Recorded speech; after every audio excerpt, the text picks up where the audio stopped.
So good morning, everybody. This is just such a fantastic crowd to see on a Saturday morning. And my name is Amy Lyle. I'm a social worker here at the Weissman Center, and I work in the Down Syndrome Clinic and Autism and Developmental Disabilities Clinic, as well as the Resource Center and the Regional Center. And I also, previous to this role, was a case manager for Dane County in the Children's Long-Term Support Waiver and Family Support System.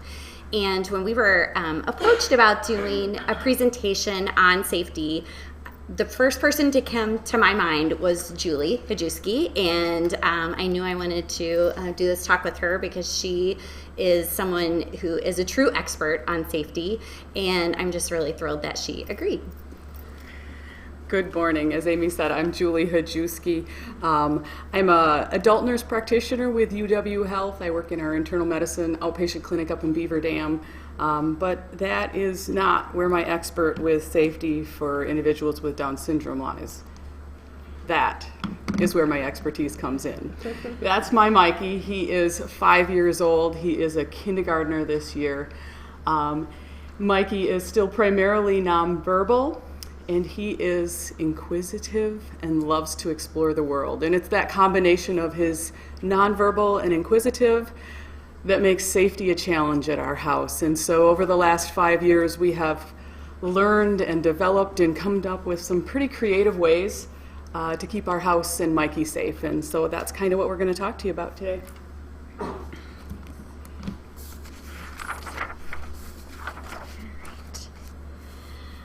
So as we all know, there are many aspects to safety, and from crossing the street to internet safety. How do I know someone is a friend?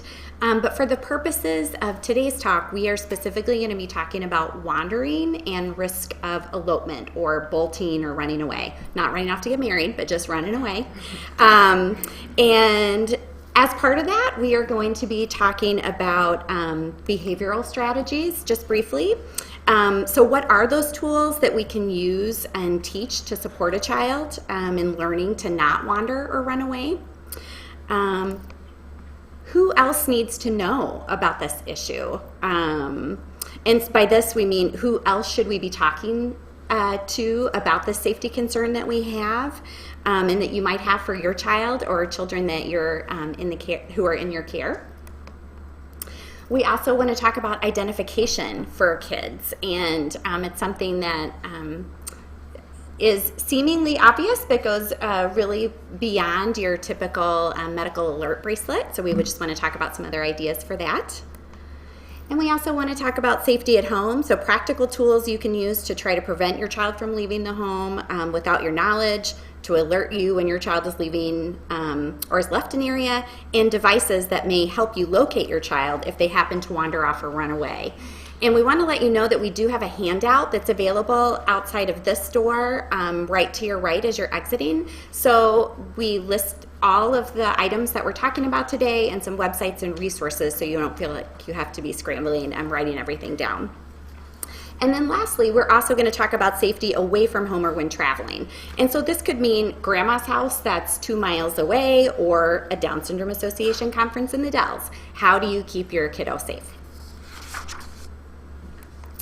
So in terms of behavioral strategies, we also just want to mention that whenever there is a behavioral challenge, whether it's wandering or something else entirely, we always want to first rule out any medical causes of the challenging behavior, and also become curious about what is the function of this behavior. Could this be caused by a deficit in communication? Could expectations be too high for a given situation? So some of the examples of behavioral strategies, these are probably going to be familiar to you, but are important just to kind of remember and also refresh about reintroducing those that may have worked in the past but we forgot about, or have we been trying behavioral strategies long enough or been consistent enough with them. And so one idea is to use printable visuals to teach concepts like stop by placing literally a printout of a stop sign on exterior doors, and to refer to them when you're teaching the skill of stopping before leaving. And when we're teaching these skills of stopping or alerting an adult before leaving, we want to praise enthusiastically when a kiddo stops to wait for an adult or caregiver before leaving the house. Just tons of praise. Another strategy is that we can use social stories with photos of your home and your child in order to teach the expected behavior, like stopping and waiting for an adult before leaving the home. And we can also involve siblings in this as well, them modeling the appropriate stopping and letting somebody know behavior, and also just catching your child when they don't leave immediately and really praising that behavior too. So who else needs to know about these safety issues? One suggestion that we make to families is to alert law enforcement if that is something that you feel comfortable doing.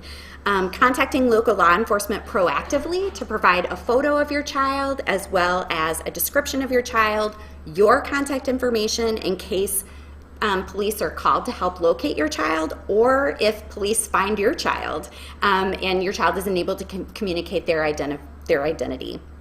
We also encourage folks to talk to neighbors and communicate the same information. So if you feel comfortable doing this, let them know that if they ever see your child without an older sibling or an adult with them, to please not let them out of their sight and either bring them to your home or stay with them or whatever plan you would develop for neighbors. But just especially if your kiddo should never be outside by themselves, it's great to have neighbors keeping an eye out. And we also want to make sure that we talk to school about these things too. Sometimes safety issues don't present in the same way at school, but we want school to be aware that there are safety issues and make sure that those concerns are included in your child's IEP. An example would be supervision for safety across environments or extra precautions during field trips. There may also be some help that school can provide in helping your child get from a bus or a car into the school environment safely as well. So schools are fantastic partners as well in these safety concerns.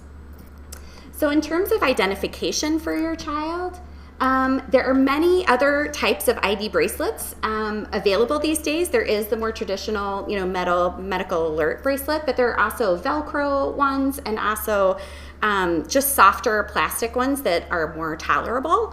They are fairly inexpensive to get on the internet, and so if your child is someone who can tolerate something like that on a wrist or an ankle, we really encourage you to look into that as a possibility.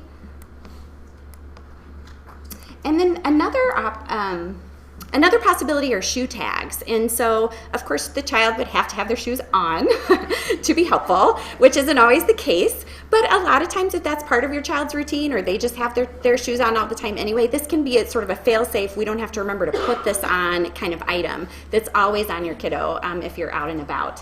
And those, again, can be sort of laced in or something that's strapped on with Velcro. Just another option to think about in terms of if your child was away from you, how they might be able to be identified. So now I'm going to turn it over to Julie for all her wonderful tips. So first we're going to talk a little bit about safety at home. And today I've just tried to include a few examples of some of the things that we use and have thought of. There's lots of others. Safety at home for us can take on many different forms. Sometimes it's containment, simple as we need to make sure you're in the house and you're staying in the house and that you're here with us and you haven't left when we didn't know it. Sometimes it's the avoidance of injury and safety while you're in the house, making sure that you're not getting into something that's going to hurt you. My husband and I always joke, and I'm sure many people who are caregivers of individuals with Down syndrome can agree, I'm always amazed at the type of things that my son can find to injure himself with within our very home. So home and appliance safety is probably one of the most challenging areas that I've ran into because every refrigerator, every oven, every microwave has a different handle mount, a different place. I'm a big fan of go on Amazon and buy 6 different ones and ship them to the house. And I have all of these, and I have found a use for them far beyond everything they show in the pictures. Everything from keeping a cupboard closed, those toilet locks I hate, that one on the left will keep a toilet closed, I promise. And cabinet locks, we all know about these things with babies, but I really encourage people to think about creative uses for them, so that we can keep our kiddos out of places that they shouldn't be in our house or that can cause troubles. Door and doorway safety. If any of you saw me come in this morning, you thought, why is that lady carrying a baby gate? Because this thing goes everywhere with me. Not literally, but this is probably my favorite baby gate, and it's cheap, it's at Target, it's adjustable.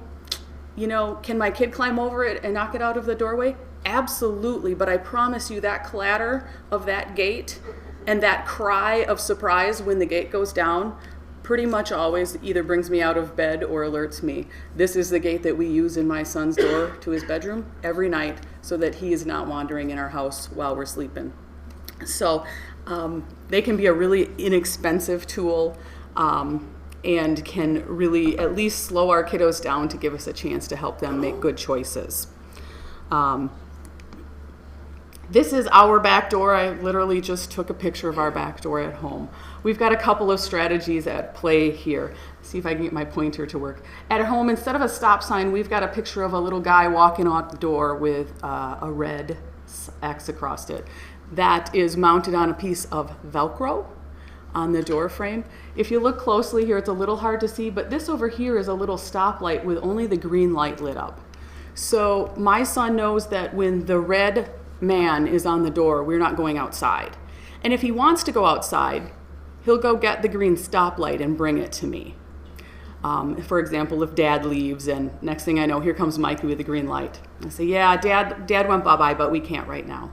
So that's one strategy behaviorally for my son to recognize that. The second strategy that we have is this little white box right here. That little white box is a magnetic door alarm. It literally is mounted with a couple of 3M plastic strips. It has a magnet, and when that door is open and the magnets are separated, it has two different alarms. One is a nice chime, sounds a little bit like a doorbell, and the other one is the death scream. I have one here, so if anybody wants to look at it later, because people are like, oh, I don't know if that's loud enough or if that'll work, I can show it to you. I can tell you that once I start to employ that particular alarm, Mikey stops opening and closing the door because the noise is pretty irritating. And like I say, the charm is nice because we can say, oh, somebody just came in, let's go check that out. And the third thing that we employ right here on the top, that's actually a good old-fashioned chain lock, little chain that comes over and hooks. That gets hooked every night at our house before we go to bed. Because yes, Mikey has left the house in the night and gotten locked out of the house. And so when we're all home in our house ready to go to bed, that chain lock goes on.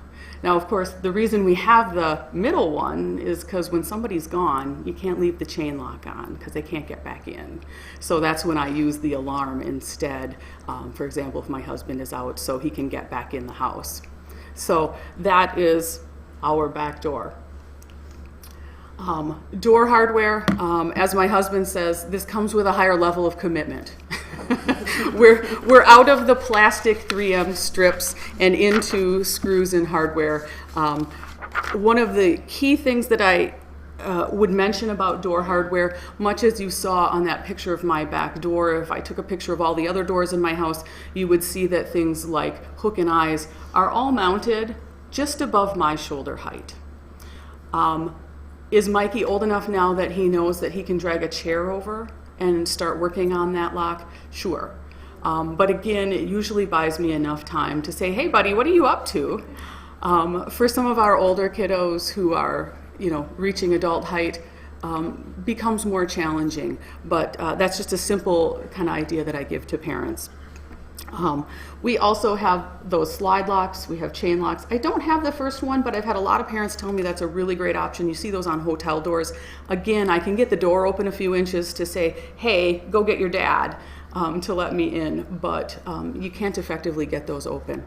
So one of the other reasons though that I like the chain lock on our back door, safety-wise, if something were to happen in my home, like God forbid a fire in the middle of the night, a firefighter can give that door a shove and overcome that chain and still provide safety to our house. These are purely for avoidance of injury. But there's a lot of great things on the market for door safety. My kiddo went through a stage where opening and closing doors was hours of entertainment. And that first one there is a really wonderful, unique device that I actually found across the way at the Safety Center for the American Family Children's Hospital.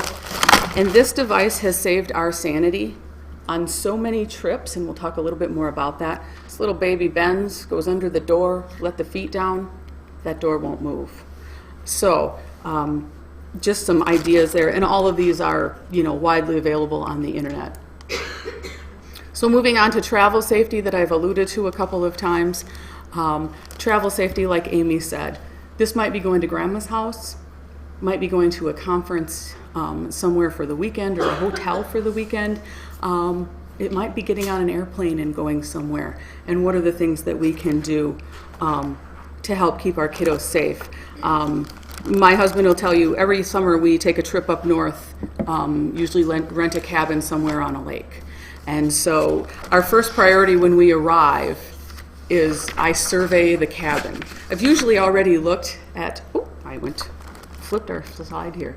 I usually have already went onto the website when I picked the cabin. I figured out how many bedrooms there is, how many doors there are, how many doors in and out of the house. And then I take my bag of tricks with me. And then if I have to, I go to Walmart, because almost everywhere there's a Walmart. And maybe I have to buy a baby gate, but that's $26 worth of sanity for me. That makes a week-long family vacation a whole lot more enjoyable. So some of the other things that we've used, temporary tattoos is a great idea. They're available on the internet. You can even get them customized actually with your own information on them if you want to. And you can put them on for a day. Obviously they'll last for a little bit, but they're great for like a week-long family vacation if you want some more visible temporary ID. I also found this from, my mom sent this to me. There's the budget version of the temporary tattoo. Now I will say it's a great idea. It wouldn't work at my house for two reasons. One, I'd have to be able to hold my son still long enough to write legibly on him. And two, I'd have to wait for the new skin or the Skin Shield liquid Band-Aid to dry. But if your kid will hold still for it, it's a great way for going to the zoo, the park, the state fair to have that little bit of extra assurance. We do have these at our house. I ordered them from a company. It's just a temporary bracelet, looks like a water park bracelet. Initially when I got them, my son wouldn't wear them because he does have some tactile sensitivity. So typically I put them on his ankle under his sock. Is it highly visible? No. But I also know that if someone finds my nonverbal child, it's not going to take too long before they're going to start looking at him to figure out, is there anything identifying on this child? So I usually hide it under a sock, and that's enough to distract him that he forgets that it's there. Electronic tracking. Lots of products here available. Amy and I are just going to talk about a few of them. Electronic tracking originally started for us last summer when we decided to take a car trip to South Dakota. So it originally started as a travel safety, and at this point in our life it actually has morphed into an everyday routine for us. This is actually a device that we use at our house. It's called TraxPlay. I brought it along today, so my son is hopefully safely in my husband's care today. So this is a GPS tracking device that my son wears every day. It's rechargeable with a little USB port. We plug it in every night at bedtime when he goes to bed. He wears it every day in this cute little elastic band. I actually just bought this on the internet on Amazon. This is designed for, it's a pediatric running belt, like to carry your cell phone or your keys. They're great for medical devices for kids also. They actually, I figured out, have a little port on it for your insulin tubing for kids with insulin pumps and such. And it is a nice stiff clasp. So that means that Michael can't get this off yet. I'm sure there will come a time when he can. So that particular device, I did a lot of research when I was looking for a device because there's a lot of pros and cons and choices, and we have a slide in a few minutes to show you that. But this particular device was $100, and then I purchased 2 years of data service for it for another $100. So for $200, I've got 2 years worth of GPS tracking.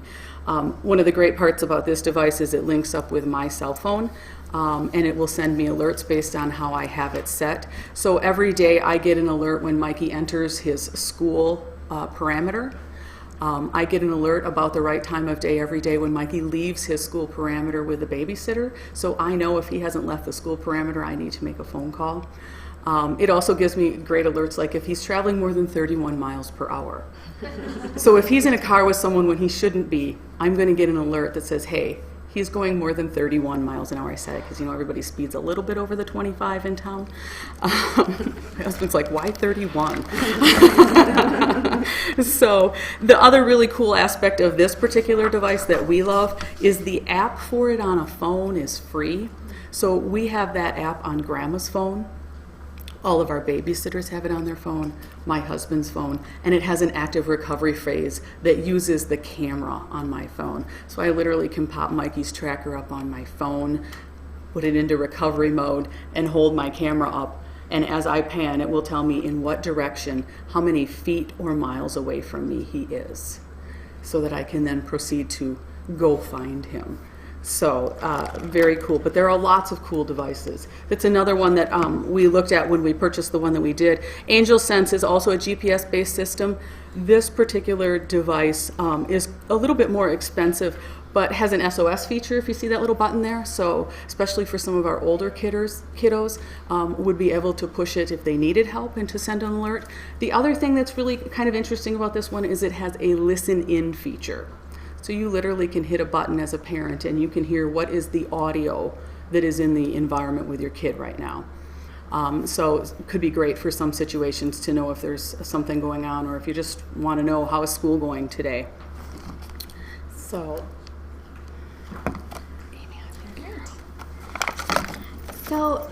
there are many devices, as Julie was saying, and one of them that we sort of is a good starter product, I would say, is my Buddy Tag, and it is made of a very soft plastic. It works with a smartphone, and the difference with my Buddy Tag is it actually uses Bluetooth technology with the cell phone, so it is not a GPS tracker in the same way that the Angel Sense and the Trax is. What this would do is you can set up a perimeter from your cell phone, basically, and if your child goes outside of that perimeter, then your cell phone alerts with a very loud sound. So this is a lot cheaper. It's about, I think it's under $30 at the Cole Safety Center across the street, or you can order online too, and then you just download the app. There's not a monthly fee for this one, so it's just a lot more affordable for some families. So we just wanted to make you aware of that too. And then this is yet another product which actually goes in the shoe, and it's used both for adults who have Alzheimer's, for example, but also can be used for children as well. It is similar. It has an app that works with the phone as well, and is just another option for some folks who absolutely can't tolerate something on their wrist or their ankle. So I put together just a little bit of, and there are lots more pros and cons probably than I thought of, but I put together just a little bit of a pros and cons on the GPS devices. The GPS devices are pretty widely available. We've just picked a couple to show you today, but if you go to Google or Chrome and type in GPS tracker, special needs tracker, special needs GPS, you're going to find many, many different options to take a look at. There's a wide price range, as I mentioned. The Angel Sense one, depending on the package you purchase, is somewhere between $40 and $150 for the device. Their monthly service is somewhere between $33 and $45 per month. So some of them are a little bit more expensive, but again, more features. Some really with a nice small tag, just like the Buddy bracelet. Most of them are small in size with the intent that we need to find a place or a way that our kiddos are carrying them on them. They work well in most outdoor locations. They do not work as well indoor, and anybody with GPS will tell you that. We chuckle, I need to adjust the perimeter for my son's school because when he is in the art room or the music room, it believes that he's sitting on the driveway of the house across the street from the school.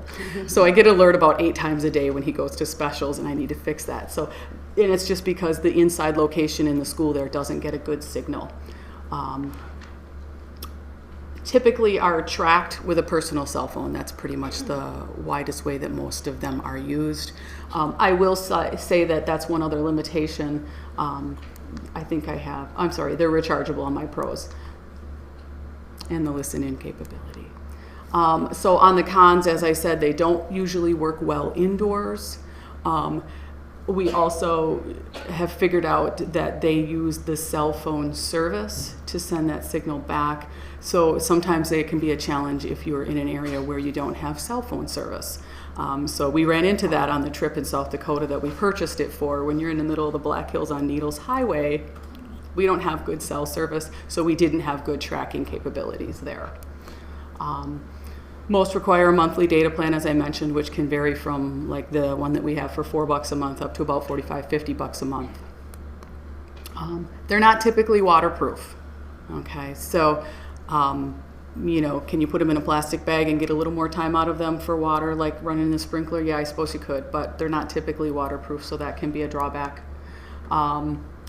Varied battery life on a single charge. When we first got the Trax device, it could only keep a full battery for about 6 to 8 hours in our environment because of where it lost cell signal and such. They did do a update to it, and we now can get a good 12 to 14 hours out of the battery life on that. They say up to 3 days. I haven't found that scenario yet.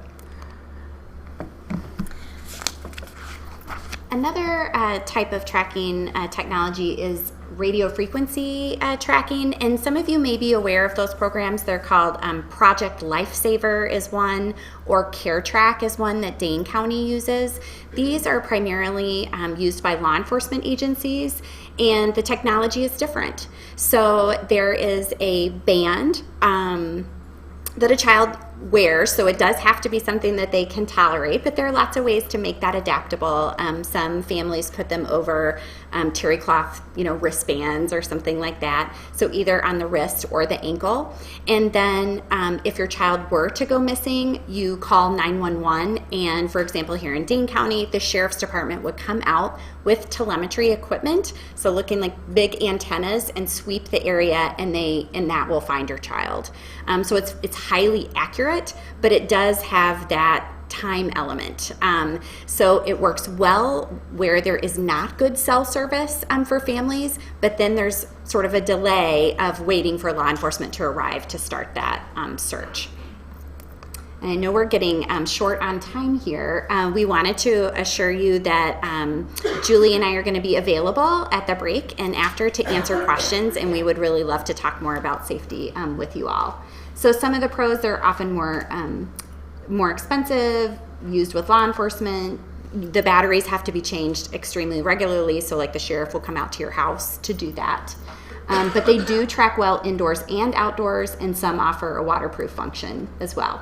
So some of the resources that we wanted to make you aware of are the Big Red Safety Toolkit. And again, this is on our list of safety resources out there. This was specifically developed for children with autism, but can be used across the board. There's nothing particularly autism specific. It has really great tips in here. Lots of scripts for sample social stories, sample safety plan to share with law enforcement. We also just wanted to mention, as Julie did earlier, about the Cole Safety Center, which is across the street at American Family Children's Hospital.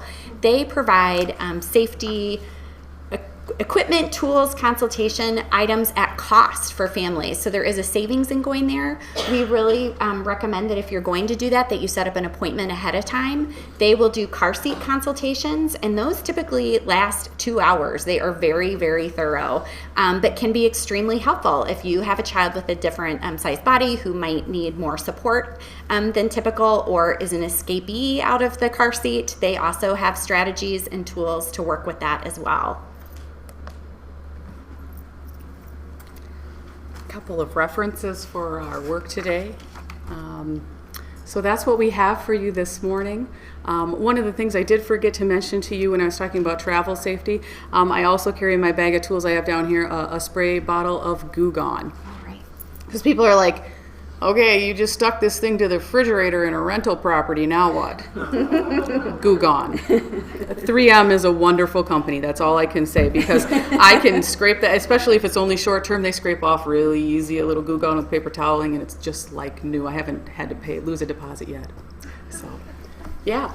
With regards to travel, would you suggest, I mean, if you're staying stagnant in a city for obviously a few days, would you suggest notifying law enforcement there as you would at home?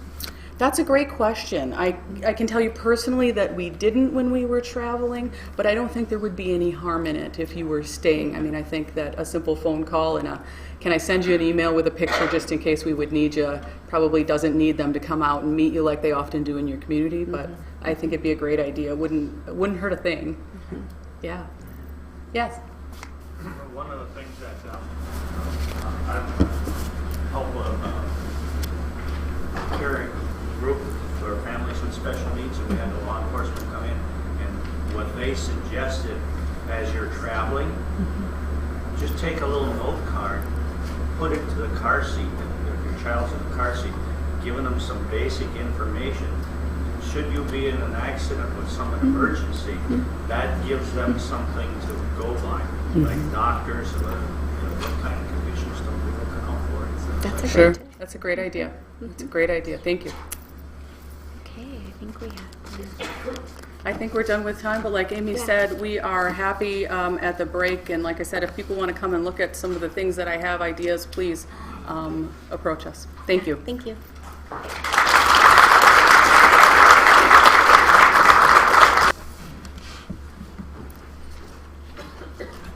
Good morning. My name is Liz Hecht, and I'm going to be talking with you about some considerations for supporting decision making for young adults when they turn age 18. I work here at the Wasteman Center. I'm the specialist for public policy in our UCED, the University Center for Excellence in Developmental Disabilities, and also work with our resource center with Amy. The concept of supported decision making is an emerging idea in the disability world. And oftentimes when we hear discussions about supported decision making, it's couched as an alternative to guardianship. So I'll talk about both of those parts of supported decision making. I want to remind you that we have a fantastic resource center. There's a table outside, so that if you have any questions about anything you hear about today, and in this case about supported decision making, we have people you can talk to. Our resource center is located next to our clinic waiting room. You can stop in when you're here for clinic. We have an 800 number. And we'll talk with anybody who has questions about anything related to kids with disabilities and special health care needs. So if you hear anything today and you want to follow up and talk to someone, please look us up. We're happy to help.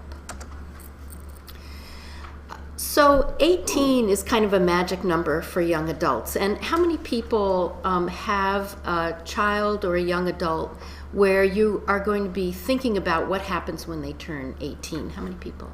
Okay. And how many people do you think will be in support roles, helping families make decisions around decision making or young adults? Okay, a few of you. So this is really important for families to be thinking about, for individuals who support families, whether it's in clinical settings, school settings, human service settings, or friends and family. When a young adult turns 18, their status under the law changes. So they become legally responsible for the decisions that they make. And they can do things that they couldn't do before the age of 18. They can vote, they can enter into contracts, they can join the military, and do many things that they couldn't have done under the age of 18. And just because a person has a disability, there's no assumption under the law that they have any different status for making those decisions than anybody else. So when a young adult is unable to do some or all of these activities, we talk about them needing some type of supported decision making. And we know that decision making is a learned skill, right? I mean, a young adult doesn't turn 18 and suddenly make good decisions. And many of us might think that no young adult when they turn 18 can make good decisions, right? Any of us who have had teenagers. And kids with disabilities may have had different experiences that put them at an increased disadvantage to make good decisions. So one of the factors for our family culture and how we make decisions is what our family history and culture is. So some families may be more patriarchal or hierarchical, or may defer to elders in the family or the community to make important decisions for young adults. So the family's cultural beliefs and history about decision making is an important factor that informs that family style around decision making. But in addition to that, we know that everyday experiences help kids and families make good decisions and be prepared for the kind of lives that adults lead. And we know that children with disabilities typically have fewer opportunities to develop the skills around decision making. And that could be because their care needs or their health needs require a level of support that is atypical for other kids, so that they have family members with them more often in situations where they might otherwise be making decisions on their own. We know that children with disabilities sometimes have less access to the types of experiences in school, whether it's school clubs, after-school activities, school field trips, that may give them opportunities to do things separately from their families and with their peers. And oftentimes, kids with disabilities have less opportunity in the community to do things on their own. So are they walking to the store by themselves? Are they playing in the neighborhood with other kids on their own? Are they going over to a neighbor's house, for example, without a family member?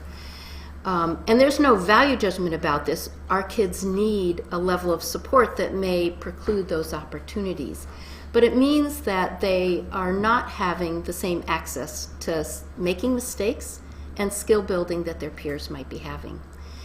And similarly, families may need information and skills around teaching decision making that is different than their typically developing children. So for kids who may have very complex disabilities, we might not know how do we help our child make decisions. What are the opportunities they have if they can't do anything on their own? And then both families and kids need sort of those experiences to develop skills. So if your child never has a chance to be apart from you in a community setting, families are not going to develop the skills to let that happen, to not be terrified about what could happen. And kids aren't going to figure out, how do I cross the street, or who do I ask for help, or how do I at a basic level interact successfully with my peers, and get the feedback when they make mistakes to do it better next time. Okay, so I have on here a link, and this the PowerPoint will be on the website, so that if you go to the Wasteman Center website, all of the links that I talk about here, you can access through the PowerPoint online. So the picture I have is just a sort of a reminder that when our kids are little, they are surrounded by parents, family, siblings, and we hold them close to us and take care of them and keep them safe. But as they get older, they are going to have an opportunity, hopefully, to make decisions, and those won't always be good decisions. So these are both pictures of my kids, and the second one is my son flipping his wheelchair over, going down the driveway, because he wasn't aware of the culvert at the end of our driveway and turned over.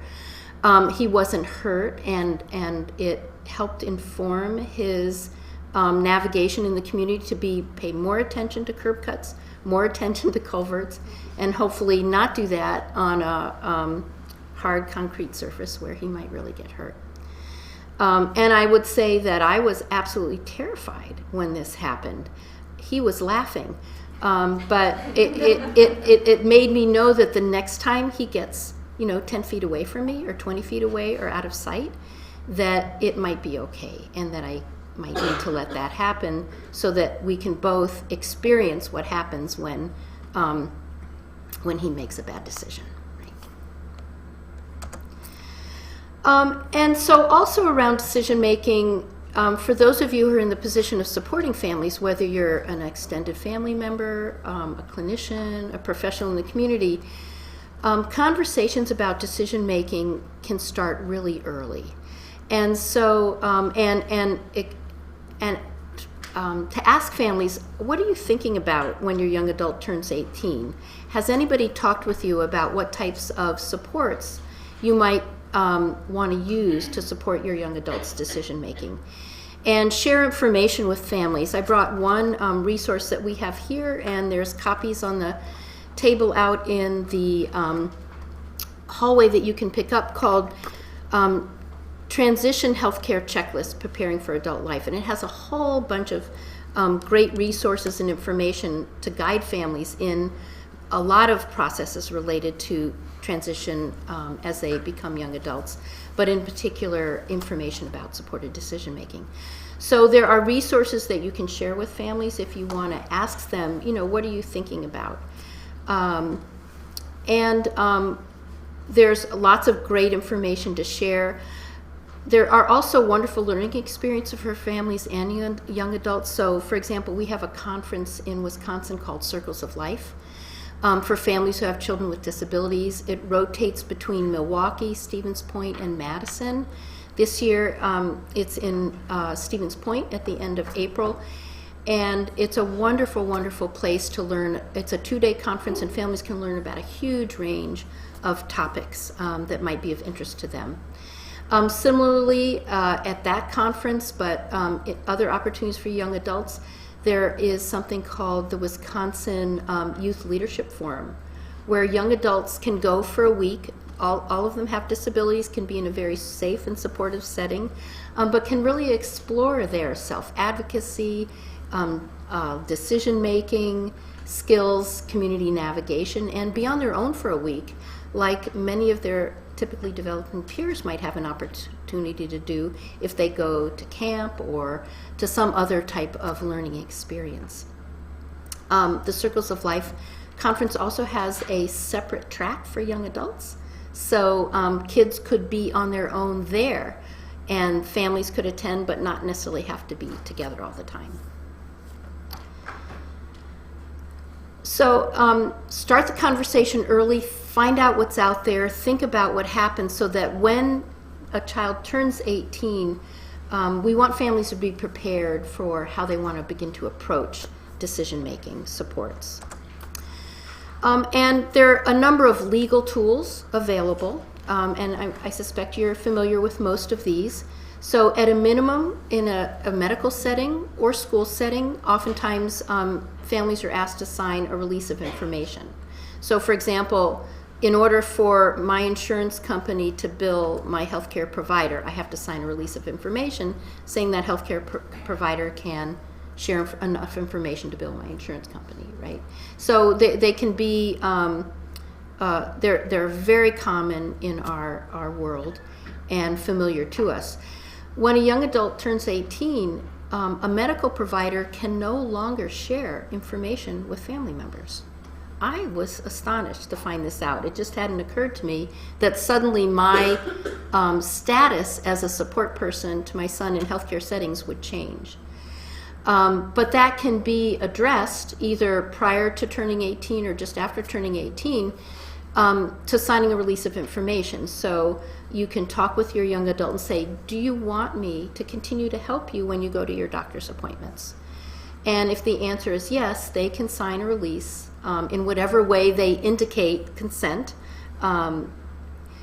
that it is okay for your medical provider to continue to share information with you and to interact with you.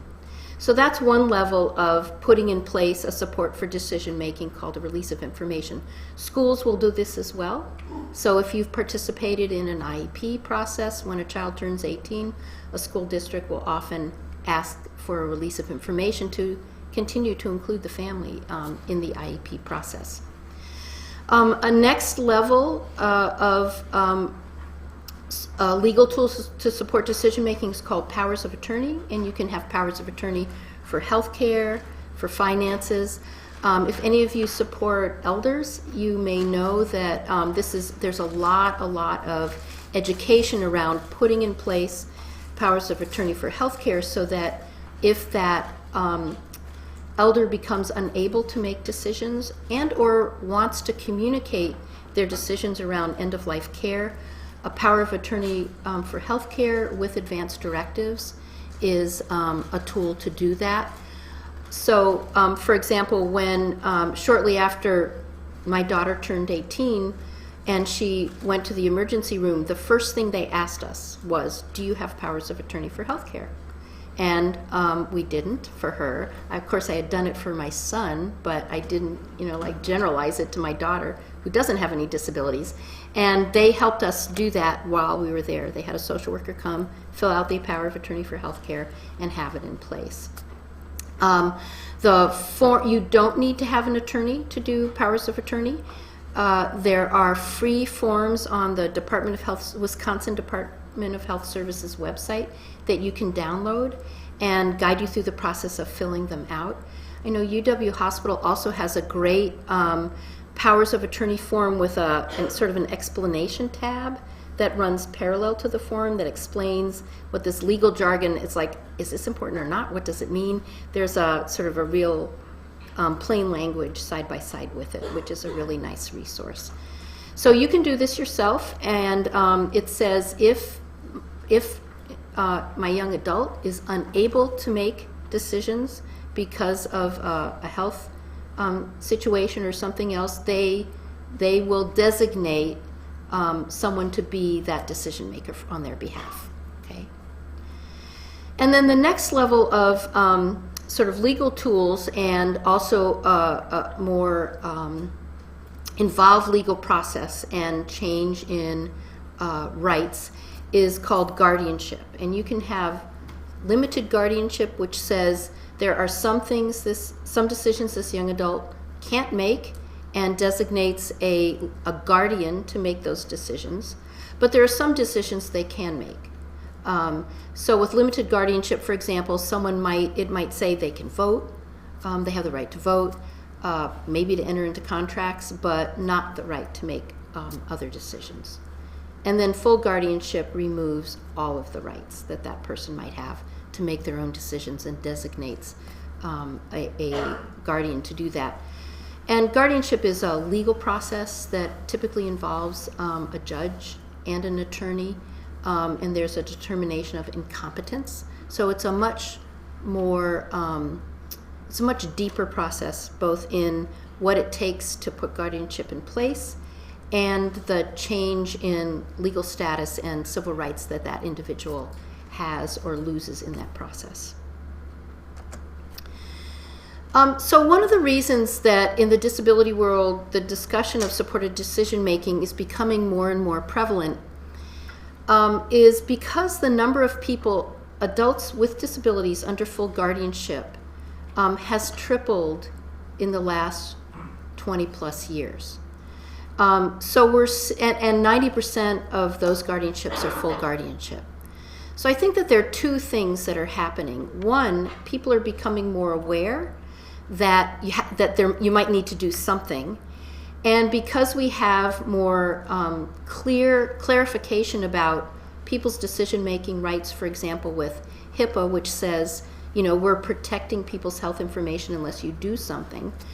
That people are being more and more educated about decision making. So that might be one reason there's an increase. But then along with that, there remains a very strong preference for people with disabilities to recommend, on the part of those who support them, to recommend full guardianship. and not necessarily an awareness or familiarity with some of these other types of decision-making supports. So this article was from 2015, so it's fairly recent.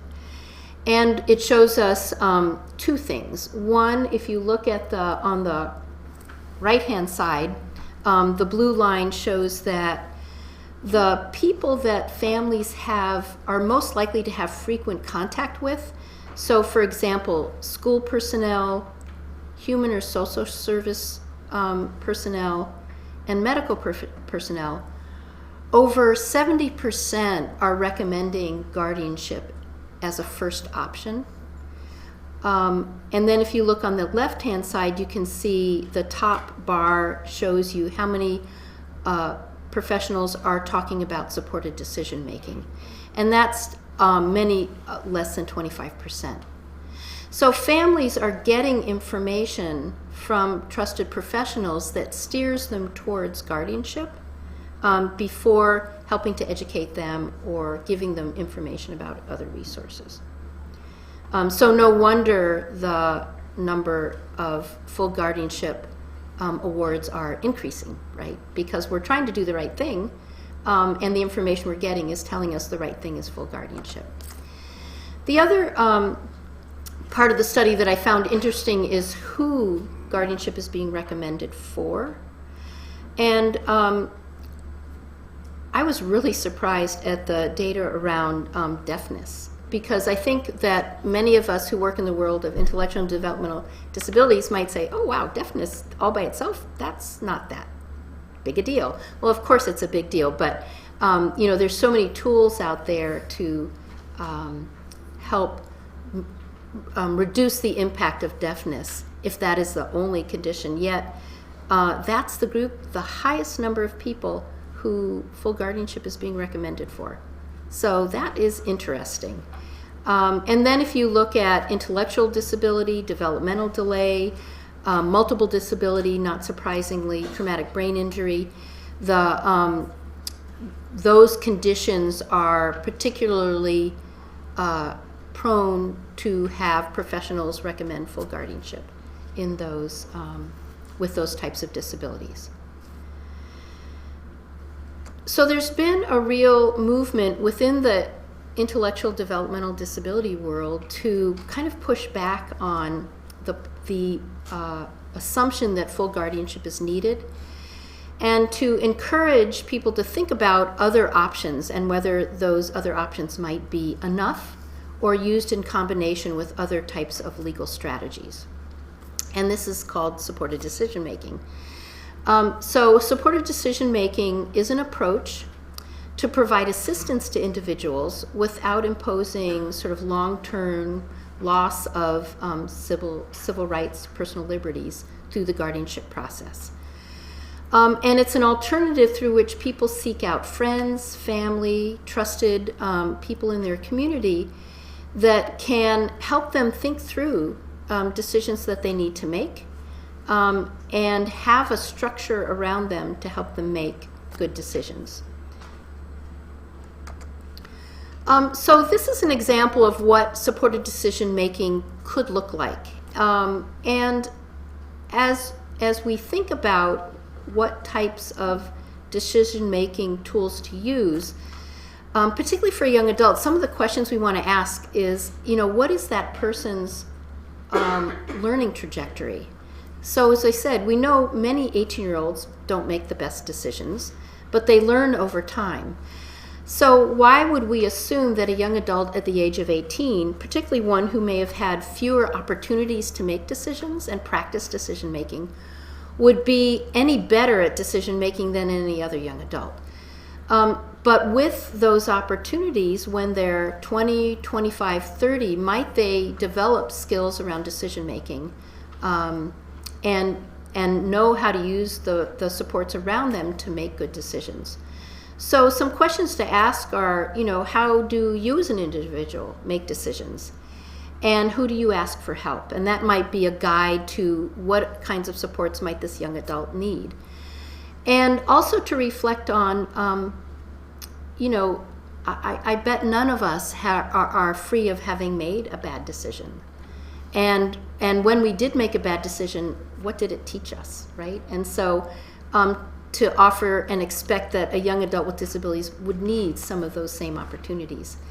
So this STAR chart gives some ideas in a wide variety of domains that a young adult might seek support. You heard a great presentation earlier about how technology might be helpful in keeping someone safe. So if we are worried about that young adult decisions about where they go in the community and when they do it, or decisions around finances, there are lots of technical tools that can help with that. So you can work with a bank, for example, around monitoring an account, and you can reduce the amount of money at which someone could make a withdrawal, for example. So no withdrawals over $20. Or if there is a withdrawal over a certain amount, the bank alerts the person who has the account, and if it's a joint account, both members. So there's lots and lots of tools that everybody can use that's available to all of us as community members. We can think about in the area of community-based supports. We heard some discussion about how do we work with law enforcement and other safety supports in our communities. There's a great resource in Dane County called Night Owl that can set up monitoring for someone who's living on their own in the community, so that if that individual is up and moving around at night, there are gizmos, for lack of a better word, that can alert a monitor that they are up and moving around. There can be cameras that monitor that. There can be door locks that alert that a door has been opened. So it's possible for people to be safe with a whole array of interesting supports that can help them make good decisions, like don't leave the house at 2 o'clock at night. So this is again available, and I've given you a link to it to just provide some ideas about what does supported decision making look like, and how do we use our communities, our formal support systems, and our informal support systems like extended family, friends, and neighbors to help support good decision making. So I want to just touch very briefly on why this discussion of guardianship is becoming increasingly important. So we have a generation of young adults, and I'm going to jump through this just a little bit, who have been raised in inclusive schools, inclusive environments, and have been more connected to their communities than most generations of people with disabilities prior to this. And those young adults are being raised to think that they are capable, that they have power and authority in their own lives. And guardianship is completely the opposite of that. We also have the mistaken belief that guardianship might keep people safe. But in fact, what the court decides is, what is this person's functional ability to make decisions, not do they make good decisions. So guardianship isn't a protection against bad decision making. Our young adults can still do things that would be harmful to them. But nonetheless, the court is making a decision. And I think one of the things that, as a parent, really sort of made me take a step back is, what is the impact on my child's sense of himself and who he is as a human being and a citizen if I'm going to do something like, in a legal process, say you have no capacity to make good decisions. You are actually not this strong, empowered person that we've told you are for the last 18 years. So there are important reasons to do guardianship, and I don't want to minimize those. But from a philosophical point of view, there are also important considerations to be thinking about with guardianship. So what is the impact of telling someone that they don't have the same rights to citizenship that their neighbor does? And what does that mean about how they would be viewed by the people they work with and by society when we say this person is not capable of participating in decision making in the same way or with supports as the person next to them. And it can put them at risk for things. So if we tell them you don't have the capacity, we may not also tell them what their rights are. And if we don't know what our rights are, we can't protect ourselves. And if that person doesn't have rights, then they may not have the ability to say no in situations where that might be really, really important for them to protect themselves by saying no. And they can lose confidence and not have a chance to practice decision-making skills and move along that learning curve that we believe all young adults are probably needing in order to learn good decision-making.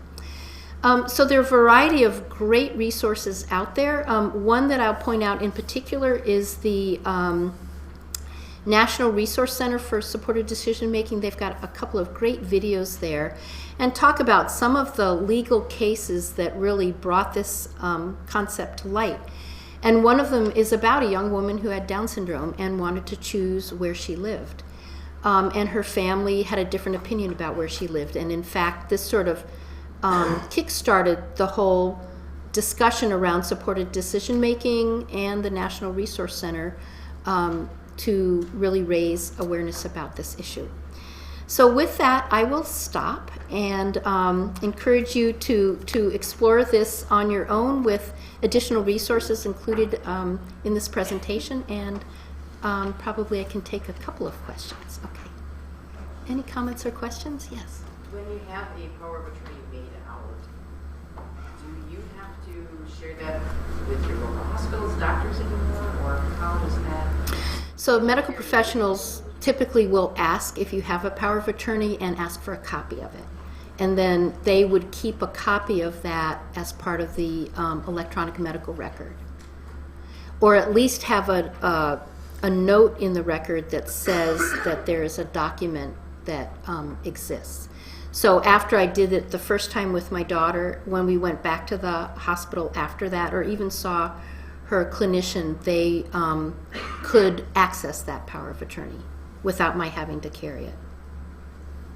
Yeah. But what I would say is, if you move between different medical systems, then you have to do it for each one, because they aren't going to be sharing records across different systems if they're not interconnected. Yeah. I do carry a copy of my daughter's guardianship papers, because if you ever go somewhere and something happens, you might just want, you don't have to have the original, you just have to have a copy so it states that you are the guardian and you have the right to make those decisions. And I have limited guardianship on her. She can vote, she can have a license. Mm-hmm. And the reason we did the license, a driver's license? No. Oh. And I don't mean to butt in, but no, the please do. reason we did the license is because if she wanted to go fishing, you have to have a fishing license. Anything that obtains a license, we wanted that in there, that they have the right to do. Yes, we knew she wasn't going to have a driver's license, but it's kind of a general verb. If they want to get married, if they don't have the right to get a license, they can't get married. Most kids don't, but there are some people that have the ability to get married and have a life and independent. So you don't want to take too much away from them. Right. And not all judges are as versed in limited guardianship as others. So it sounds like both you were well informed and the courts you worked with was well informed. Depending on where you live in the state, that can vary. Yeah. So I think do you say that you have partial guardianship? At limited. It's called limited. So if you have full guardianship, can the young adult vote? No. Yeah, okay. You have to watch. The full guardianship means you have full governing over that person on everything they do. It's full.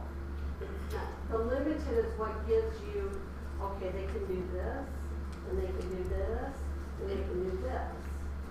Where the full guardianship says, no, you make all the decisions, you do everything for that person.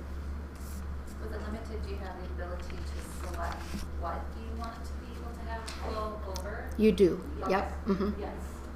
And so, I And mean, you can change it too, just because you go, hey, I got guardianship right now, and say that maybe, like you said, 18-year-olds don't have those decision makings, you can go back to the courts and readjust it or change it. The one thing we have to do that we didn't have is if something happens to me and my husband, I have to get someone on my guardianship as a second. So say if something happens to me, she does have a sister who is now 21, that, you know, we have to have that discussion. Does she want to be the guardian over her sister, the limited guardian over her sister after something happens to us, or does she want us to find somebody else to do it? Because there are some siblings that don't want that responsibility. well, thank you very much. I hope this was helpful as just a sort of thinking point as you try to make some of these decisions. Thank you very much. Yeah.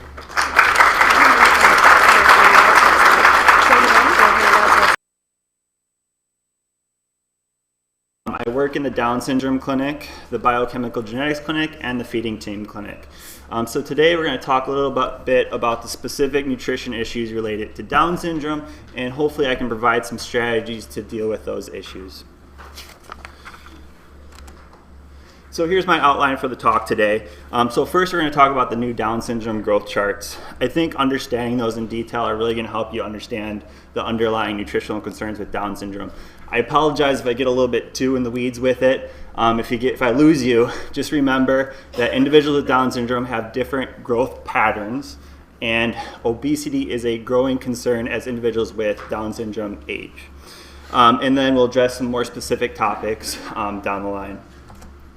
So what is a growth chart? So a growth chart is an assessment tool that we use to monitor a child's growth as they grow and develop. It helps us to compare their growth and development to other children of the same age and gender. And so here I have the CDC growth charts, which were last updated in the 2000s. And so these growth charts were developed from the measurements of 64,000 individuals from the 1960s to the 1990s. And what they did with that data, that measurement, is that they developed this chart, which is percentiles or curves of typical growth patterns of children in America. For the most part, individuals follow a growth pattern.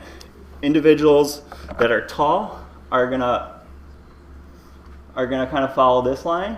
Individuals that are short are gonna follow that line. Individuals that are average are gonna follow that line.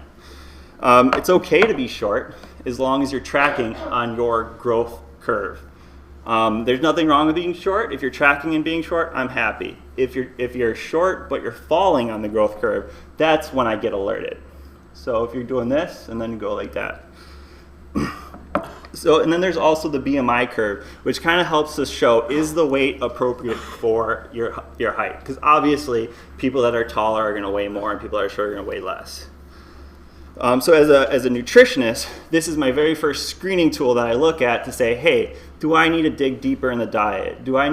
If they're falling off their growth curve, do I need to assess how many calories they're getting? Do they need more protein? Do they need better nutrition? And this is kind of what alerts us to it. And so unfortunately, individuals with Down syndrome have different growth patterns. And those measurements, and those CDC growth charts were not based off of measurements with individuals with Down syndrome.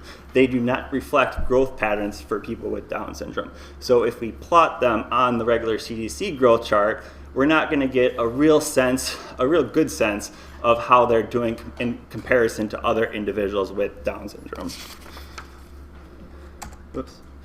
So in 2015, the new growth charts came out for Down syndrome. Prior to that, there were Down syndrome growth charts that were created in the 1980s, but the American Academy of Pediatrics in 2011 decided to stop using them because they felt that they no longer reflected the current population, and that's due to medical advancements and better follow-up and treatment, which ultimately is going to result in a much different child with different growth patterns because that stuff really matters for growth. So what they did is they took the measurement of 637 children with Down syndrome, in the greater Philadelphia area. So this is what we call a convenience sample from 2010 to 2013. And they did the same thing. They generated those growth curves. And what this allows us to do is it gives us a screening tool that allows us to compare an individual with Down syndrome growth against other individuals with Down syndrome of the same sex and age. And it allows us to answer that question. Is the individual following their growth curve appropriately? Are they falling off compared to other individuals with Down syndrome? Are they growing how we would expect them to grow? And that's the big emphasis there, how we expect them to grow. Some important observations from this study were that the results were very comparable to the growth charts that were done in the United Kingdom, and that was a much larger study, so that kind of helps give us a little bit more confidence in these charts. The next important aspect was that they were a little bit better in some aspects compared to the 1980s growth charts. Weights were better during the first few years of life, and boys were actually a little bit taller later on in life. You know, that could be with better management, treatment, better follow-up with maybe speech therapists, occupational therapists, nutritionists, and whatnot. So with growth charts, so with growth and nutrition through the lifespan, there's kind of some really big implications. During infancy, we're often worried about individuals not growing enough, and that's related to feeding difficulties or complex medical needs and complications early in life, versus later in life, during later childhood and teen years and adulthood and so forth, things are pretty stable, and individuals with Down syndrome have kind of mastered their eating skills so that they can get adequate nutrition orally. And then we get the opposite problem where we're worried about them gaining too much weight, and there's some potential reasons for that. Maybe they have lower calorie needs. Their diets may not be the best. They may not be as active as they should. So what I did here, just to kind of show you the difference between the two growth charts, is I took a child on the Down syndrome growth charts and I just plotted them along the 50th percentile. So we have the weight and we have the height. And then I took those exact same measurements and I put them on the CDC growth chart. So as you can see for height, where what a child tracking at the 50th percentile for Down syndrome, which is pretty good, would look like at the 5th or 10th percentile and even dropping down a little bit. Weight also pretty low. And that's just in comparison. So if you're a parent and you're getting plotted on the CDC, that could be quite alarming, but actually it's probably pretty great. And just imagine if your child was, plotting at the 10 or 15th percentile, which is appropriate because, some kids with Down syndrome are shorter, and that's perfectly fine. That on the CDC, that would be well below the curve, and that might, cause panic alarms. So it's really good to have this image to kind of make sure that we're on track with everything for the clinician and also for the parent. I did the same exact thing for the growth charts for the older children. One important note here is, so the same kind of pattern we saw with the height is much lower on the CDC compared to the Down syndrome, but the weight actually is comparable on the CDC and the weight. So weight was starting to catch up during older years. And the important aspect of that is that now we're not proportionate, so you have a higher weight and a lower height, which means higher BMI, which will be one of the next topics we'll break into. So BMI, or body mass index, is a screening tool that we use in medicine throughout clinic. It's a cheap, easy way to say, hey, is this individual normal weight, overweight, underweight? It's super easy. It compares weight versus length, and again, it's just a screening tool. It's not like a definite thing. So one thing that we know that individuals with Down syndrome have a higher incidence of obesity. Estimations range from 30% to greater than 50%. So if we take the BMI growth charts from the Down syndrome study that developed those, and we take those at face value, are those describing optimal BMI, or is that just describing merely what the population is? And so we don't want to use those BMI charts because that's definitely not optimal, because obviously there's a problem here. So in 2016, they did a study where they looked at the DEXA scans of 121 individuals ages 10 to 20 with Down syndrome. And what a DEXA is, it can help us determine the percent of body fat versus the percent of lean body mass. And what they did is they looked at individuals on their weight on the CDC BMI charts versus the Down syndrome BMI charts. And they found that the CDC growth charts was able to more accurately predict at greater than 85th percentile, those individuals who have a body fat percentage greater than 20%. And that's important because body fat percentage greater than 20% in the general population has been associated with things like insulin resistance, metabolic syndrome, heart disease, and so forth. Now, there's no specific literature out there that really ties that in Down syndrome, but I think that's a safe assumption that we can make. And just to kind of really visualize it, here in red is the Down syndrome BMI growth chart, and black is the CDC BMI growth chart. And so as you can see, and this was girls and this is boys. So as you can see, it really, as age progresses, it really starts to deviate, and it's much higher. It's actually 1 standard deviation above the CDC chart. And to give you some more reference, the current general population is half a standard deviation above, because the CDC is also pretty dated and obesity rates are climbing also against the general population, but BMI is a little, for Down syndrome, is trending a little bit worse. So one of the possible explanations for this is reduced calorie needs. So we know that individuals with Down syndrome burn less calories, and that possibly related to lower tone, maybe some different metabolic changes related to the genetic changes. We don't quite know. But in 2013, they did a study where they compared the energy needs of individuals with Down syndrome against their unaffected sibling. And what they do is indirect calorimetry. So when you burn a calorie, you generate CO2. So if you measure CO2, you can indirectly estimate how many calories an individual burns. So they basically put an individual under there and capture their CO2, and you can estimate that. And what they found when you correct it with age and body composition is that individuals with Down syndrome burn 78 calories less per day. You're probably like, 78 calories, who gives a whoop, right? But if you do the math, 1 pound of fat equals 3,500 calories. If you take 78 calories over 365 days of the year, that equals 28,000 calories, which would be equivalent to 8 pounds of body fat that this individual may have gained over that course of the year, or may have not lost with good dietary intervention, physical activity, and so forth. Now, the study did find that individuals with the lower calorie needs that was not a predictor of those who had the higher fat mass, so that was kind of not what they were expecting in that study.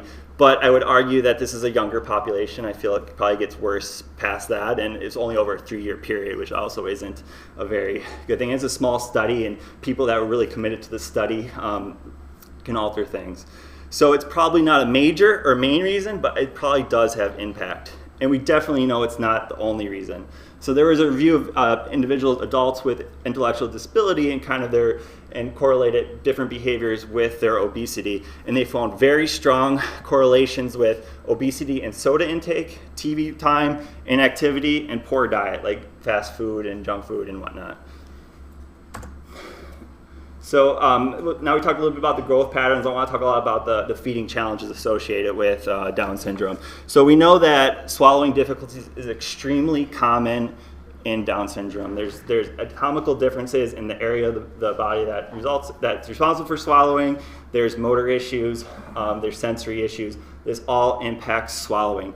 And we all probably take our swallowing ability really for granted. It's a super complex movement that requires. And so I have a chart, just a list of signs and symptoms. And if your child is experiencing those signs or symptoms, that's something that you'd want to bring up with your doctor so that they can be addressed, whether it's referral with speech or occupational therapy or something like that. But these issues have strong nutritional impacts. So, if a food is too difficult to eat or you're choking on it, you're not going to like that food, right? Or you're not going to get enough nutrition because every time you eat, there's kind of a negative side effect. You're choking or it doesn't make you feel good. And, it can make nutrition not safe sometimes. So if you push too hard on feeding and you don't have good swallowing, you're not giving the right texture or consistency, you can put a kid in the hospital. So that leads to the next point of just learning to eat. So with these differences, individuals can just take longer to learn how to eat. So in the general population, we expect individuals to kind of follow a typical meal pattern that the family's doing after the first year of life. But with Down syndrome, it may take a couple years, may even take several in some cases. Some people may be on target. It's going to be so different. But the key point here is that transitions on textures and consistencies need to be based off of skill and not age. And so if there are challenges with swallowing or transitioning with foods, that would be a great opportunity to work with a speech therapist or occupational therapist to identify the modifications that are necessary for the diet to have better and safer nutrition. The best example is water. So often kids with Down syndrome don't drink enough water, so they end up being dehydrated. But maybe they can't handle that thin liquid, and so every time they drink water, they cough or it hits their throat, it makes them not feel good, so they're not going to drink it. So maybe if they need thick liquids, maybe they would drink more. Same with textures. Maybe they're not getting enough calories because the foods offered aren't the right textures, but maybe if we modified those textures, we would get better nutrition. So this is one of the only interventions in the literature that really has uniformly worked well in getting kids to eat new foods, or more importantly, fruits and vegetables, which we all should probably be eating more of. So one study was called Eating for Pleasure or Profit: The Effective Incentives on Child's Enjoyment of Vegetables.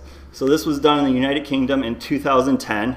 It was cited in the Cochrane Review, which is which is like a data collection of studies that look at the same answer, and it was the only one that they really felt really promising about.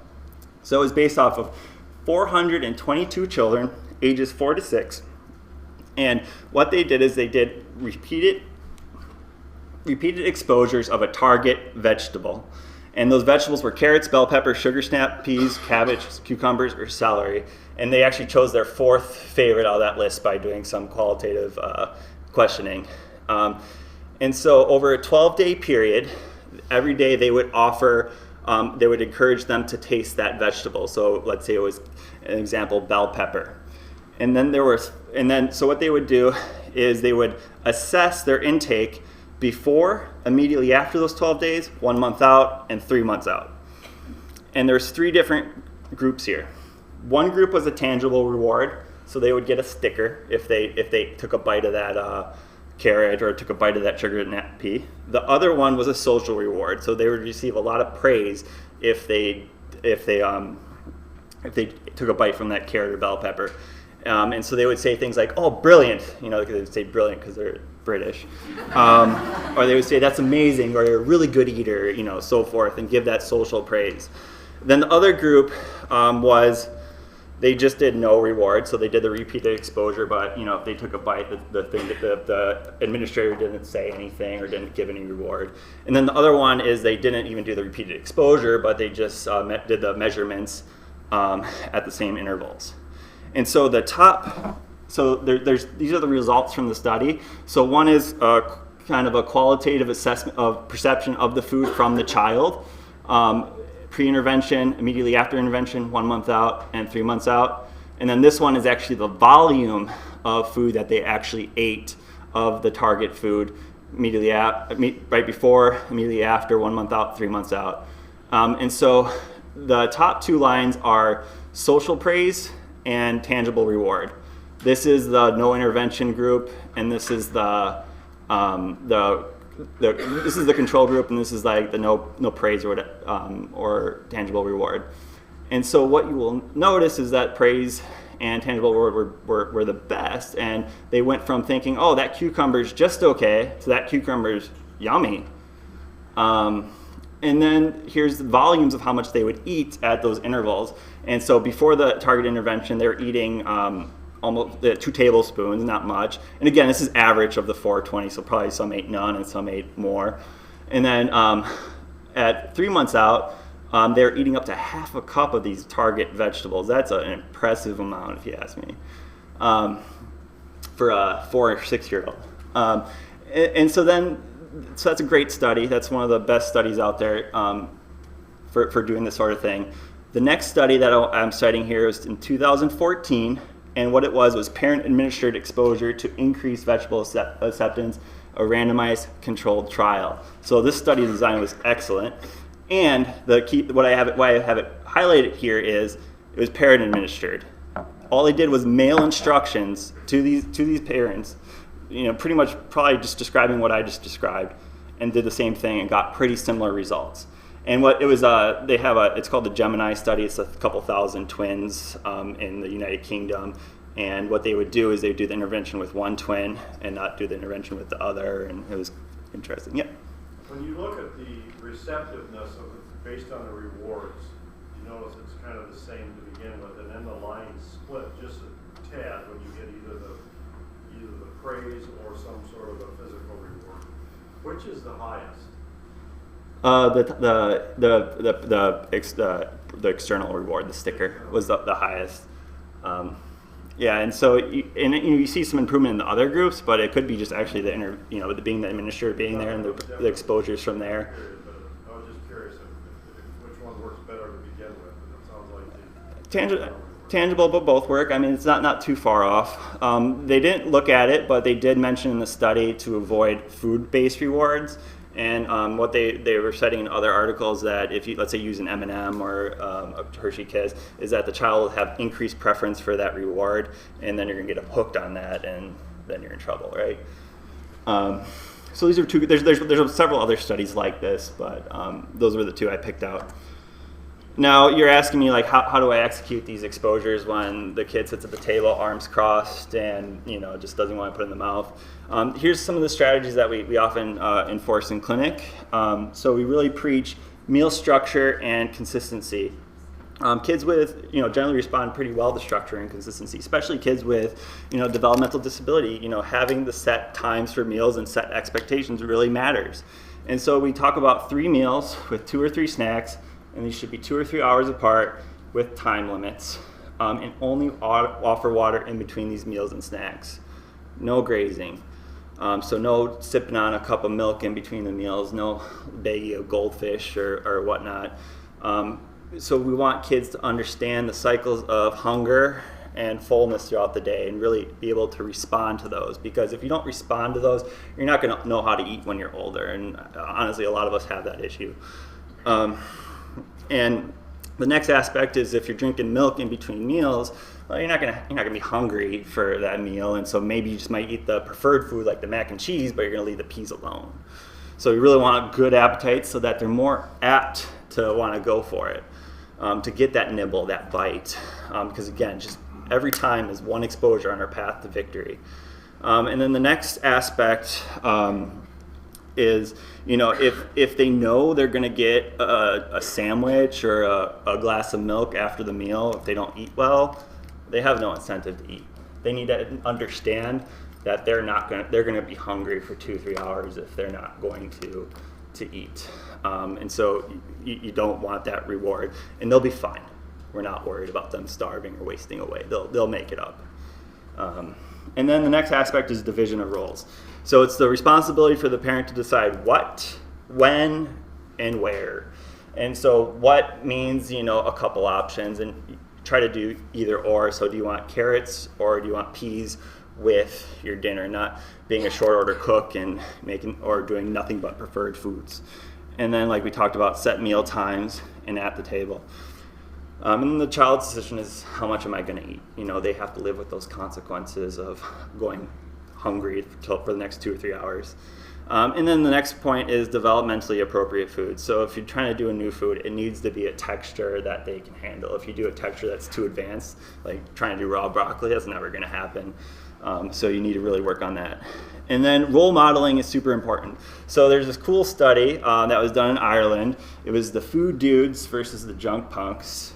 And it was a 6-episode series that they broadcast in a school, and it was kind of like Captain Planet, where they get their energy and their life force from the vegetables, like they used to get from the environment in that TV show. And so those superheroes really role modeled fruit and vegetable intake, and then the junk punks were the bad guys, and they were addicted to junk food. And so after broadcasting these episodes, vegetable intake increased at lunchtime at the school, increased at snack time at the school, and increased at home too, which is great. Now, what I want to remind parents is that when you have a young child at home, they often view you as a superhero. So if they see you eating fruits and vegetables, they might be more willing to eat them themselves.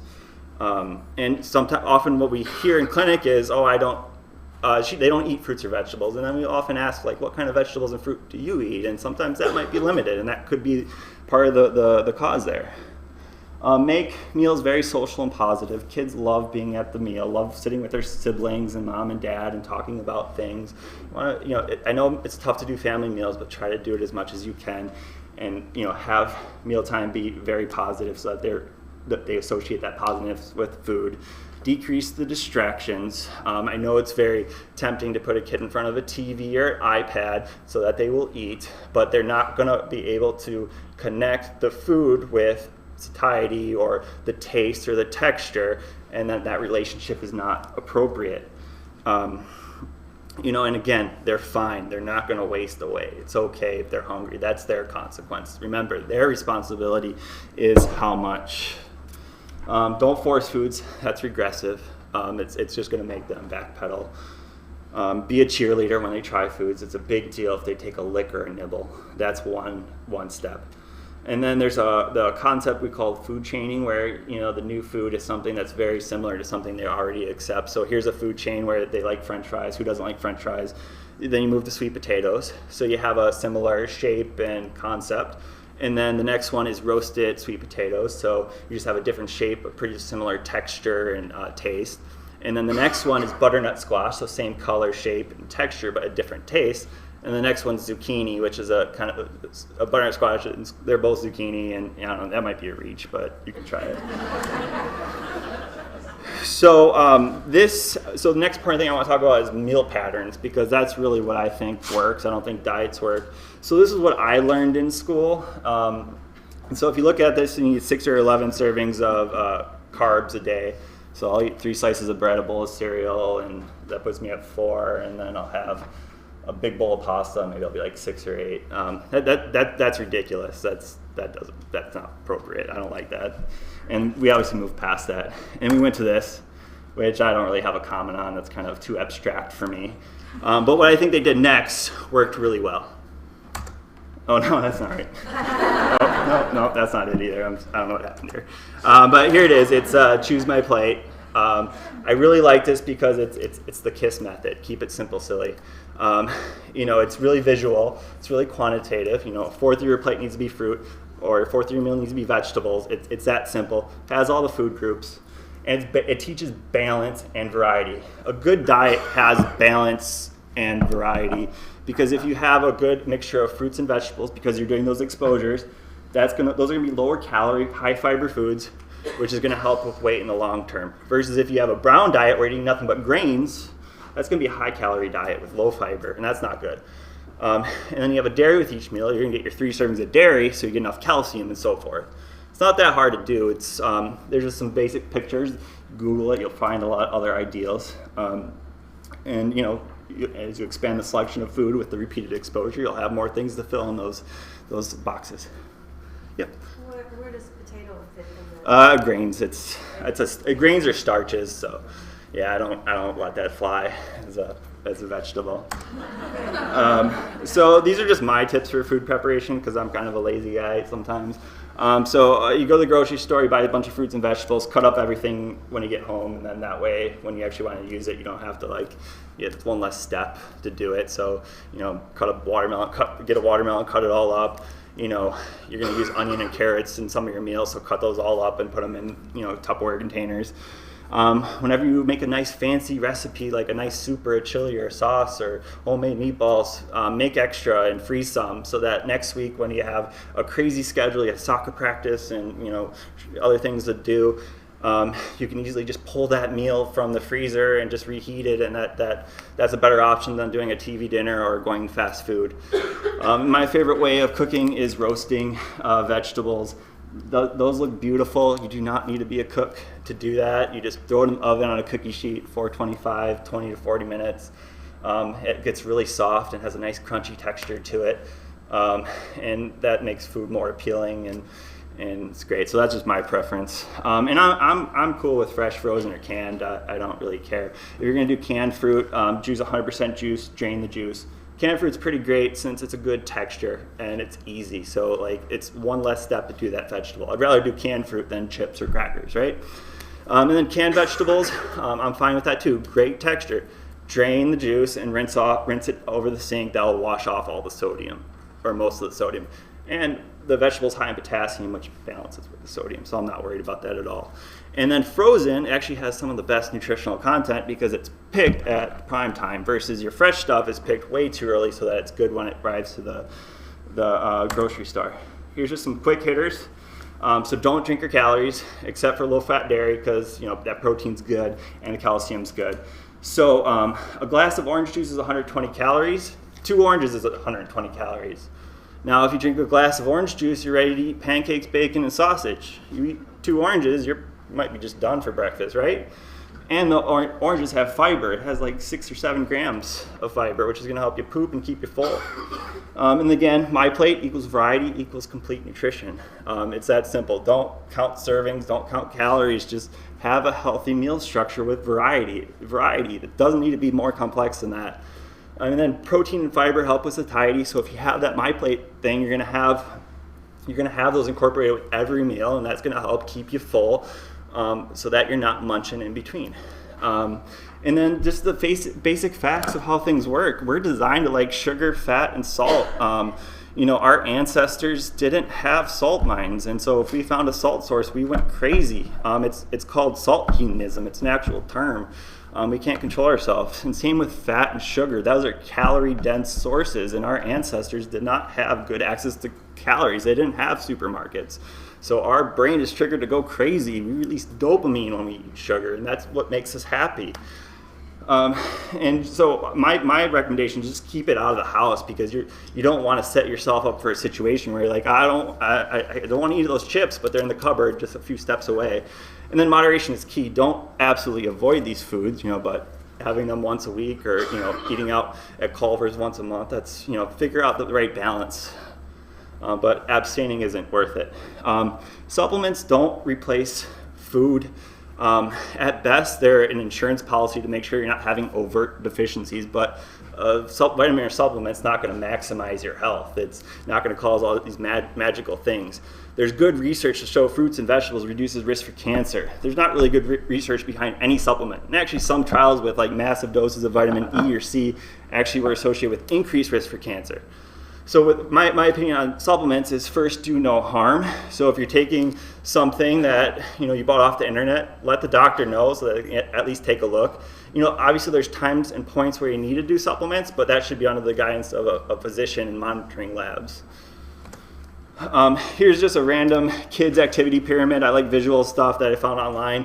What I really like about this is it really, you think about exercise and you think about going to the gym or going running or something, but it doesn't have to be that. It could just be daily acts of life like sweeping the floor or walking the dog or taking laundry up the stairs and things like that. Or it could be on the weekend where you go to the park with the family or go to a brewery game or do something and what you're moving. Or it could just be a kid where you're running around chasing butterflies or playing tag. Or it could be organized sports where you're in soccer or t-ball or whatnot. And then also minimizing the screen time because screen time you're not doing anything. So you're not burning calories. And then sometimes you're eating chips or crackers and you're not even thinking about it. So the goal for any kid, and this is from the CDC, is 60 minutes of physical activity a day. I like to word that as 60 minutes of moving a day. And the benefits to exercise are to burn calories to help maintain a good weight, increases your mitochondria, which are your power plants of your body, and makes those more functional, which may help have profound effects on the longevity of your life and make your body more efficient at burning calories and whatnot. It helps build bone and muscle, so exercise makes your bones stronger. And it makes your muscles bigger. Muscles are really what drive your calorie needs. It raises your resting metabolic rate. It's associated with reduced risks for different diseases. It helps with mood, self-esteem, and stress. And there's even some preliminary evidence that it may help with cognitive performance in Down syndrome. Now, I think people exercise, they get frustrated that they don't lose weight fast enough, but that's not always should be the number one goal. There's a lot of other good things there. But it's really diet and exercise in combination, and over the long term, it's the tortoise and the hare. The next big thing is constipation. So what is constipation? It's not necessarily frequency of pooping, but is it bowel movements that cause you pain and discomfort, and that's when we get worried. And so constipation is very common in Down syndrome because of low tone, lower activity levels, poor fluid intake, low fiber intake, or just some medical complications that may impair with proper digestion. So what helps? Staying hydrated helps. If you're dehydrated, your body's going to pull that fluid from that poop, and it's going to be a hard rock, and it's going to be harder to pass. Staying active, you move, it's going to help that poop wiggle down your GI tract. Fiber gives your poop bulk, and so our GI tract kind of works like a tube of toothpaste, kind of pushing that poop down the tube. And so if your muscle contractions have nothing to grab on, then it's not going anywhere. Excessive amount of milk can cause constipation. That might be maybe issues with the milk protein, but more importantly, you drink a lot of milk, you don't eat a lot of food because milk's filling, and so you don't maybe get enough fiber. And then there's things that can be done if constipation just isn't working, but those should always be done under the doctor's supervision. And they do work, but again, work with your doctor. And constipation is not fun. It makes you a miserable person. And if you have trouble communicating your thoughts and your feelings, you're constipated, you're going to act out. And so sometimes fixing the constipation can help with behavior. And passing the baton, I'm not going to go too much in detail since I went way over, but here's some tips and just the hard-hitting points, some potential resources. If you're really looking for something in depth, this is a great book. It was written by a dietitian who has a child with Down syndrome and really goes in detail throughout the lifespan. And check out choosemyplate.gov. They got a lot of good resources, activities, and whatnot in there. And probably don't have any time for questions. I'm sorry.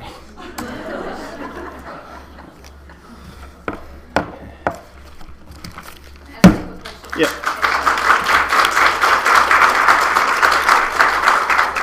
A lot of our kids, right, with Down syndrome, like you talked about, face challenges with constipation.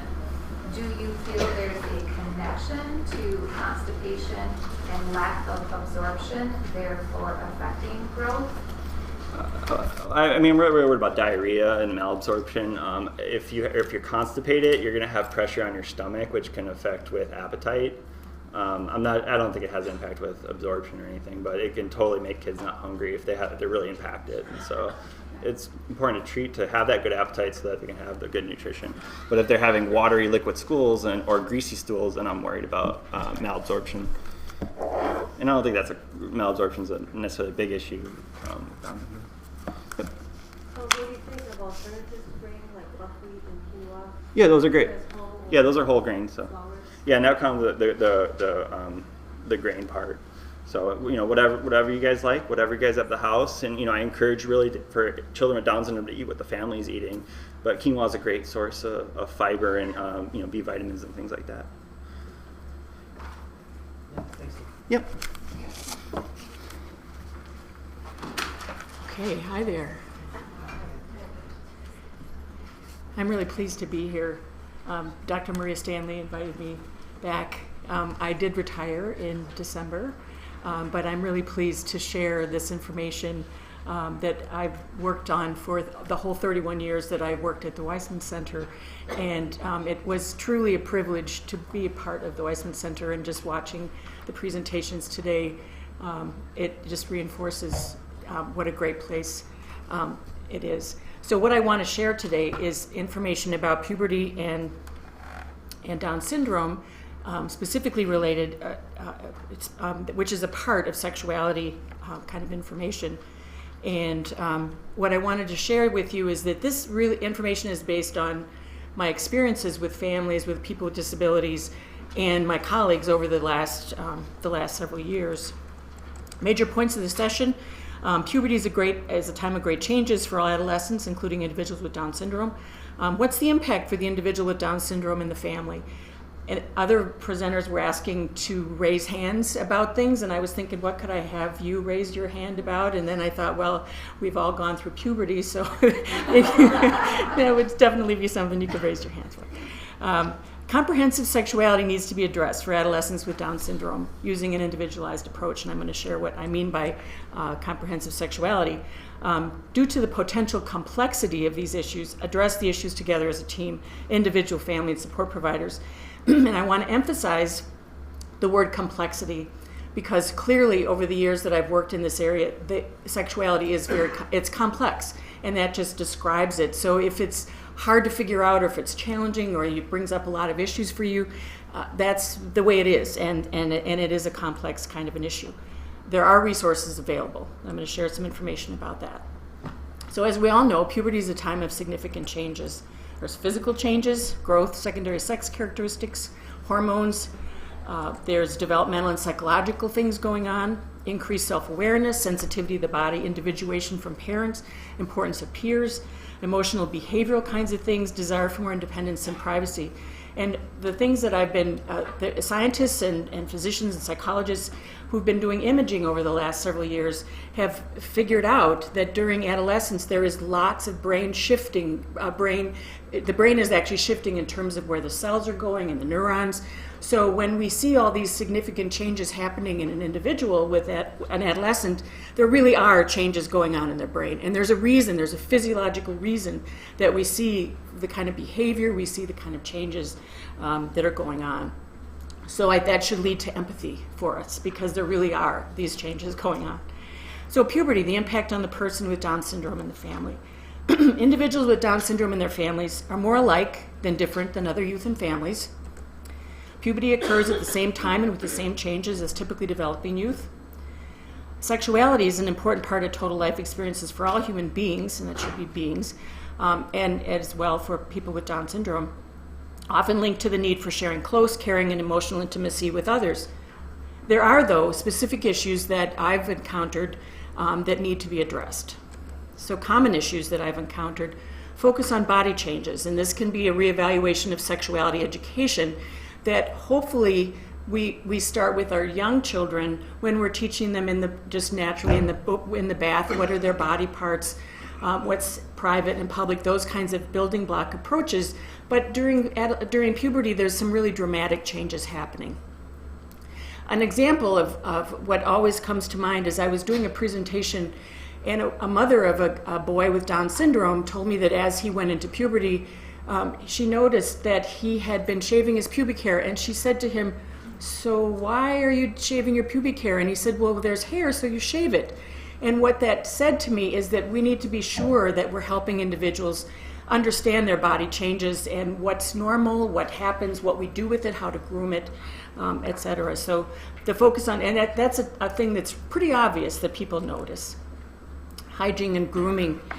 These are issues that come up a lot, and I was fortunate to work in the Down syndrome clinic, and our occupational therapist spent a lot of time with families, because this is an area that can get fairly frustrating. I have a son who's an adult now, but we all know that you have to keep prodding your children sometimes to do hygiene and grooming, and for kids with disabilities for Down syndrome, this can actually go on longer than for other children, so it's a thing that becomes an issue. And independence might not come as soon. Awareness of sexual feelings. The first, there be things that, there may be masturbation, there may be starting to talk about boyfriends, girlfriends, rules for public and private behavior. These become, hopefully, the groundwork for this has been laid early, but these have become really issues so that individuals with Down syndrome know how to behave appropriately. Body ownership and boundaries for self and others, and again, this is one of the things that we need to pay attention to. Children that have learned that they can hug people and that may hug everyone all the time, so we need to think about when is that appropriate, and also for parents, I think about when is it okay for a child to be sitting on the parent's lap and how long, and that's a mutually satisfying thing, but we need to think about that sort of boundaries for self and others. And what's it teaching? Safety, we heard some issues related to safety. For sexuality, there's other kinds of risks and safety issues. Then there's behavior. There can be increased behavior kinds of issues during puberty, irritability, more kinds of challenging things. And then there's parent and family needs, and I want to emphasize that this is an experience for parents as well as for the individual, because the individual is becoming their own self. They're present this, and again, being a parent of a son, for me, I realized that all of a sudden I looked at him and it's like he's growing up, and he has these, he has sexual parts, and it's really it becomes a psychological issue, I think, for families to grapple with as well. So I always want to present this framework for addressing puberty and sexuality. One of the things I'm always careful to do is think about what the comprehensive definition of human sexuality is. I was at a presentation and a woman raised her hand in the back row, and she looked like an elderly woman, and she said, "Do you mean that you're telling me that my child needs to have sex?" because you're talking about human sexuality. And then I realized what I really need to do is make sure that we really think about a comprehensive definition of human sexuality with all of these factors in it, and it's not just the physical expression of sex. And then we can really think about, well, how do we support an individual in a holistic way? So there's self-concept, physical maturation, social maturation, there's feelings, development of relationships, sexual values, behaviors, expressions, personal rights, sexual learning. Sexual learning is something that I actually added in there after we were working. One of our colleagues is a sex therapist, and what she helped us understand is part of sexual learning is how we learn how our body responds sexually and how we learn about interacting with other people. Then there's sexual health and future planning. So factors influencing sexuality for individuals with Down syndrome, and some of the things we're very well aware of: communication, and that can be a factor, how someone communicates with others. Possible cognitive challenges. Almost all individuals with disabilities have some sort of differences in how they understand the world and how they learn about things. Incongruity between chronological age and developmental age. This is key, and we need to think about this.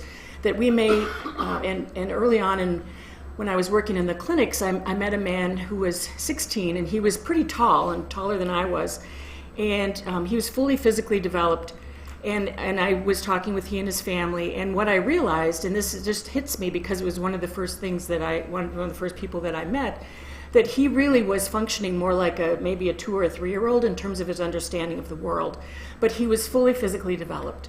So it was important for us to recognize that incongruity so that we could help understand what kind of support he needed and what his family needed. Because obviously we couldn't have the same expectations for him understanding about his body. Dependency. This is a real tricky kind of a thing, because for adolescents, they're seeking, and one of the developmental tasks is to seek independence, to seek one's own independence from parents and whatever. But there's the fine line between dependency and needing to give support and how to do that. And that's where the issue complexity comes in, because it's a dance that one has to do. Compliance. And this is a big one as well. We spend a lot of our time helping people be compliant with rules and with sitting and doing certain things and going along with us. But what we need to understand is that we also need to have individuals understand that they can say no and that they do have some volition about what happens in their lives. And again, those two areas, dependency and compliance, there's those fine lines, and it's complex. The nature of the disability, if you notice, it's kind of down far. More of the kinds of issues are related to these other things, but certainly the disability of Down syndrome, it more has to do with understanding and behavior that affects sexuality. There really aren't specific kinds of physiological concerns or differences usually in people with Down syndrome. Personal history, need to think about what has been their history, what have they had someone that's helped them understand about their body, what has happened with them. And we unfortunately, and this is critical to think about, that people with disabilities are at higher risk for sexual abuse, most likely from people that are familiar to them in their environment. So what I talk a lot about is, well, so how can we think about that and make sure that that doesn't happen? And some of that has a lot of that, and I will be talking a little bit more about that. But what is the person's personal history, and do they have they had education and support about these things? Strategies for education and support, and these are really, I like to always provide strategies so that you walk away with some concrete kinds of things. Think ahead, be proactive, and begin sexuality education in early childhood. And that's what we do with all children. And what I mean by that, again, if you think of comprehensive, it really is thinking about, well, in the bath at a natural time, are we labeling body parts? Are we labeling body parts? Are we labeling, nose, ears, chin, as well as maybe pubic area, penis? Do we use, and are we kind of natural about that? And do we do it and doing it in a private environment? And are we teaching private and public when it's appropriate, when the person understands it? Are we helping them understand that they don't walk out of the bathroom when there's other people around without covering themselves? And sometimes those things take time, and they take, but we need to be making sure that we're putting those things in there. Begin early with body awareness and social skills development. And again, that's what I was just mentioning. Progress to include relationship building, potty changes, and social behavior. And not to worry, it's never too late to start. So if you realize, oh my goodness, we haven't really done this, it's never too late to do that. Figure out what to teach. And this can really be kind of tricky. Approach the topic as you would for any other individual that age. However, you do need to individualize for your child with Down syndrome, both in the content and the techniques for teaching, and I have some specific suggestions coming up for that. Some training techniques, just in general, use simpler words, slower pace, much repetition, and these things will ring true for you if you think about education in general. Simpler words, slower pace, much repetition. Clear and explicit language. For sexuality, this can be tricky for us as adults, because it took me a while, and I was trained as a nurse, but I had to think about how I needed to say explicitly penis, breast, other kinds of words, and say them explicitly, and really think about how am I describing this information to a child with Down syndrome. I can't say plant a seed if I'm talking about reproduction, because they might actually take a watermelon seed and plant it in their vagina. I mean, we have to be and this is an area we have to be clear and explicit. If we're trying to help someone be more safe and make decisions around perhaps masturbation, touching themselves, we have to be clear and explicit. We have to say, you're touching yourself on your penis, it feels good, you need to do it in private. If we just say, don't do that here, go into your room, they're like, what am I supposed to do? What are you talking about? So that's where, and as for adults, we necessarily haven't had that experience being more explicit. It can be challenging for us as well. Teach in small sequential steps and with frequent reviews. Again, these are the kinds of learning techniques that the kids with Down syndrome are most likely getting in school. Keep lessons short and well structured. Information taught should be practical and relevant. So when we have, and again, it's when it's like at the teachable moment, when when a child is in the bath, and you can teach them those kinds of things. When they come out of the bathroom and they don't have any clothes on and there's other people around, gently taking them back and explaining to them or giving them that kind of instruction. So make sure that it's practical and relevant to life settings, and really think about when is it appropriate. One of the areas that I often help families think about is preparing a young lady or young girl for menstruation, and I talk with families about the timing of that. And so some families will say, well, I want to give it to them far in advance because they'll get used to it. Others, it's like, well, no, we don't want to do that, right? Because they're going to get nervous about it. So we have to think about the practical and relevant and kind of the timing of that. Although parents are likely the most influential and consistent teachers of sexuality, support providers who know the use, and that should be also have an important role in teaching sexuality, can help with resource materials. And this is where the team can come into play. And you may be surprised. You can talk to the other team members, and that could be your neighbors, your family, school people, other people may have a helpful experience with this. But specifically, what I was thinking about with that one was what school teachers might be able to help with.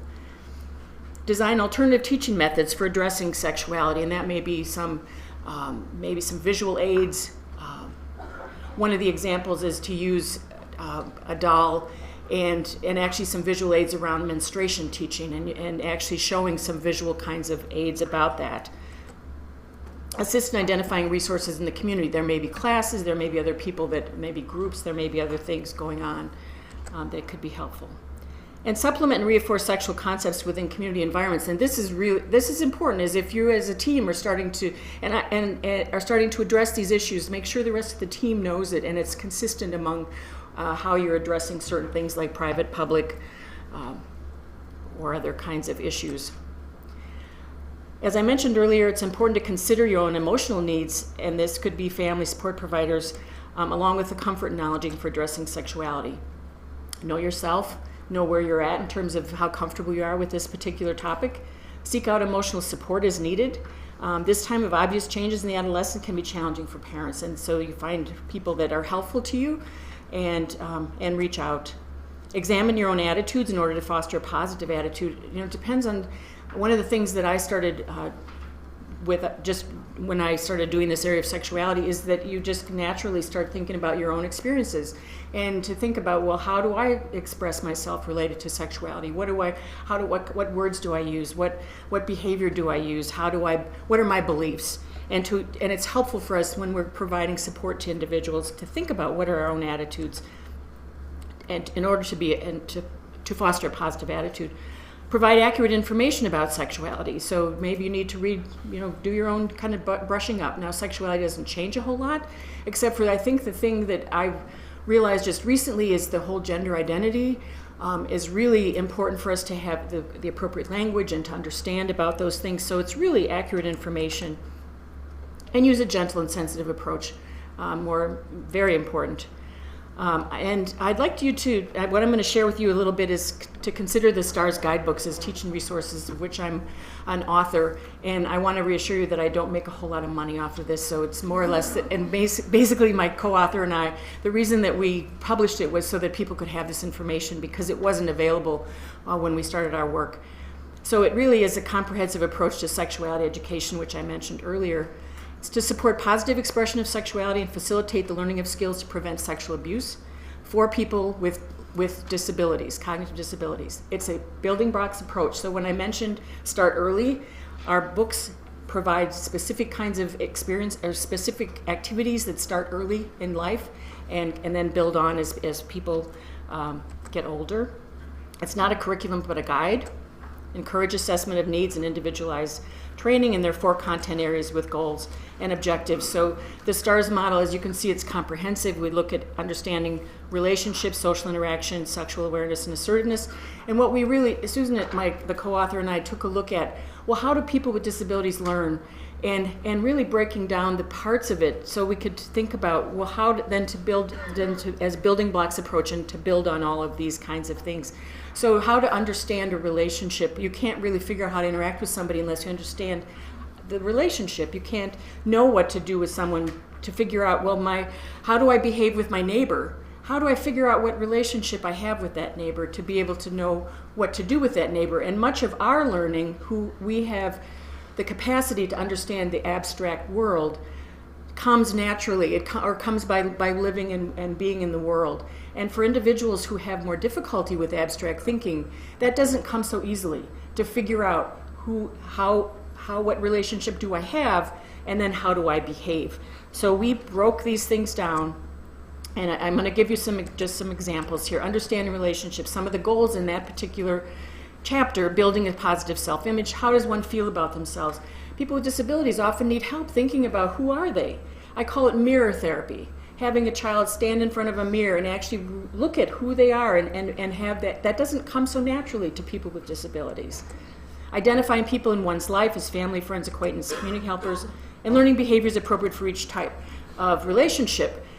I present this because this has been one of the most useful tools that I've ever encountered, which is called circles. And you don't have to have any kind of fancy anything. You can use a piece of paper and you can draw these circles. And it really helps the individual take a look at their social world. And you can start from the middle and talk about the private area. And you can say, well, private means when there's nobody else around. And what kinds of things do you do when in private? Well, you spend time by yourself. And as a child, as a person is maybe fondling themselves or doing some of that kind of private behavior, that's where you do it, in private. You go to the next level, and that's family. And these are things that you want to identify individually for the child. You can actually, some people put names in the circles. So family is whoever you identify as family, and it could be whoever you put in there, and then that's paired with the behavior. And I'll talk about that in a minute. But these are, so you can see it's increasing social distance. And you might put specific names in there, but this really helps. It's a visual representation. And you may not want to present all of this all at one time, but you can present this over time. And it is a helpful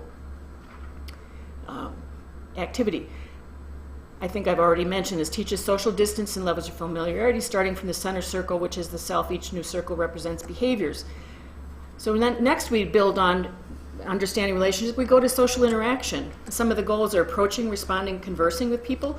So once we understand relationships, now we're figuring out what to do with those relationships, expressing preferences and making choices. And again, it's what you do in relation to other people, and building friendships, engaging in more mature relationships. Some of the activities is provide an opportunity to learn and practice social skills. So one of the things that we recognized early on is that you really need to have opportunities if they're going to teach social skills. You have to have people doing social kinds of things. So that's an important kind of a thing. And often we get in discussions about, should we have people with disabilities be with other people with disabilities? Should we have them typically, with typically developing people? And again, I think it's really individual. There's certainly some individuals get along better if there's all people with disabilities. Some people you want them to be in a mixed company, and that's great. But it's really providing the opportunity to practice social skills, and probably with the range of ages as well is important. Support opportunities for establishing and continuing satisfying social relationships. And often this doesn't have to be complicated. This starts really importantly with families, and you are providing opportunities by simply in your home, who you interact with, and then going out and doing things. Maybe going to the grocery store, talking to the neighbor. It doesn't have to be complicated, but it's supporting those opportunities and bringing your child along and having them experience those things. Teach social interaction skills using scripts or specific approaches and responses.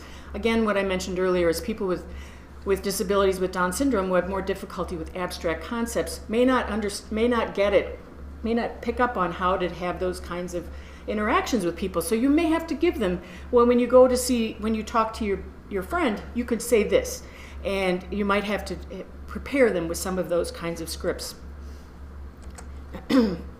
And again, you can use the circles illustration, and you can, as I mentioned earlier, you pair the relationship with the social behavior. But it's how you identify that social behavior. It's, say, with the family.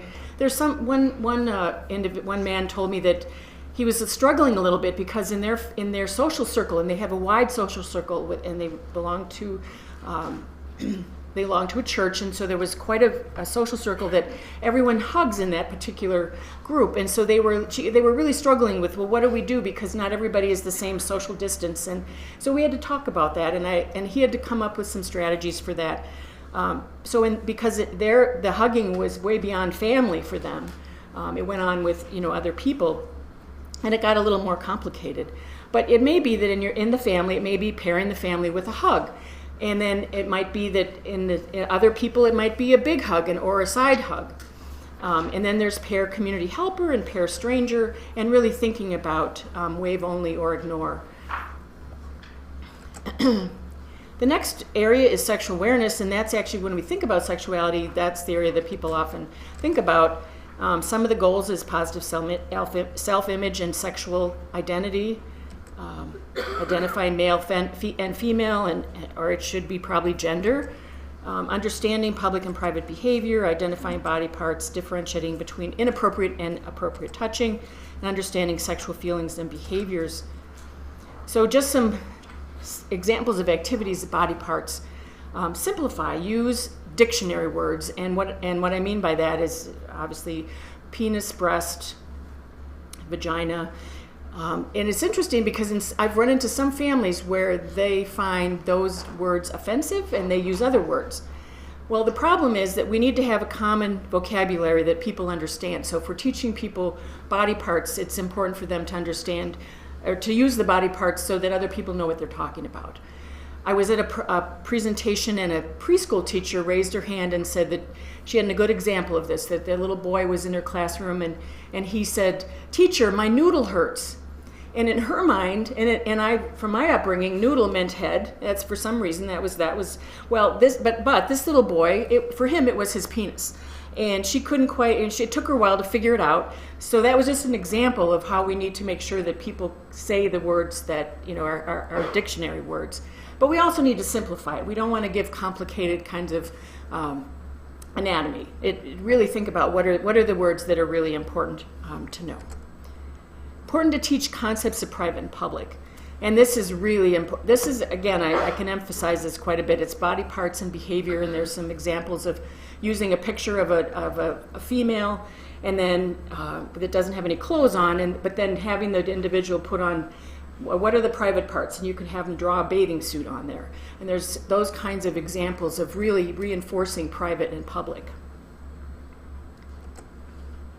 And then there's puberty. Provide information about body changes in simple, understandable terms. And it may be that, depending on the individual, you may be thinking, well, or you may say you're growing physically, you're getting taller, and these changes are happening, and you want to think about it ahead of time about what do you want to say, and help the person understand that these are normal, healthy things that they're going through to feel okay about themselves.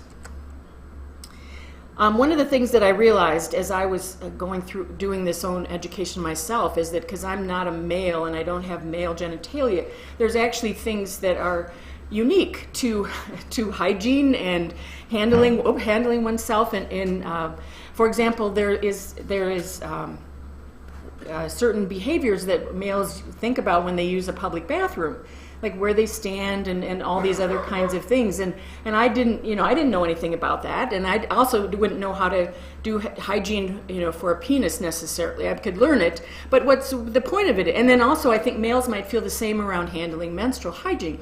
Not that we can't learn those things, but that we should actually maybe tap into making sure that we're getting that information from someone who knows about those kinds of things. One of the areas that comes up a lot is inappropriate sexual behaviors or touching someone inappropriately. And probably over the years, that's one of the themes that I would get phone calls a lot about, touching others inappropriately. One of the things that, and people calling and saying that there's this boy or girl and they've touched someone inappropriately on their genitals, and now they're getting in trouble with, the school or even with the police. Most likely, almost 99.9% of the time, it's curiosity because of more immature behavior, or because they really don't understand and they haven't had education. It's not deviant. And I want to emphasize that. Now, yes, there are people with disabilities who do have deviant behaviors, and we can't deny that. But for the most part, it really is if the person just is immature, doesn't understand, or is curious. And if we think developmentally, when do people have a high interest in sexuality? Beginning is around 4 or 5, and maybe interested in seeing other people's body parts or even touching them. So developmentally, if the person, maybe that's where they're at, then we need to pay attention to that and think about that, and not leap immediately to deviance. Probably interested in others and have not learned how to approach. I said that already. And also, they may have seen others do the same thing, but they were not sophisticated enough to get away with it. And that's not that I'm blaming other people, but that may be one of the underlying things. And so we need to kind of do some, private investigation to think about what's going on in the environment. There is some red alerts, though, that if the behavior occurs suddenly and seems to be over-sexualized, may be related to sexual abuse, and that can be a red alert. One needs to take that seriously and think about it. And talk to your partner, talk to the physician, talk to helpers that can help figure that out. Assertiveness is the last area. Increasing self-empowerment through words and actions. Recognizing a situation as potentially dangerous. And there's learning to say no. Examples of activities. Paul White is a colleague of mine who was head of the Community Ties program. He retired as well. But one of the things that I learned from him is that while we're teaching skills for self-protection and how to behave, is provide a safety net of supervision. And this is again where we go back to dependency, compliance. What's our role as parents and caregivers, that we do need to provide a safety net of supervision, even though we want people to be as independent as possible, but we really need to make sure that they're safe. So we want to err on the side of safety instead of maybe having somebody go out on their own and do an activity or whatever. We want to make sure that we have supervision. Promote understanding of dangers, but don't use scare tactics. What I mean by that, and of course you can understand that, is that somebody's going to get you if you go do whatever, but it's really understanding the dangers. Teaching types of touch, good touch, bad touch, confusing touch. Those are things that in school often they teach these kinds of things, and work on cues for discriminating safe and unsafe situations. So in summary, puberty is a time of significant changes. There are resources and support to help, and youth and parents can make it through with patience, understanding, and communication. And these are the resources. And Dr. Stanley put a list of resources out on the table out there, and there's also some examples, there's some books and things that are out there as well. So that's helpful for you to take a look at that. And these are some of the resources. I think you have a longer list out there as well. All right, that's it.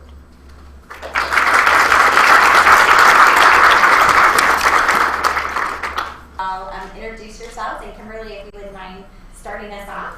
Sure. My name is Kim Arndt. I am a parent of 3 girls. My oldest is 5, and I have twins that are 2, almost 3. And one of my 2-year-old twins has Down syndrome, Alexa.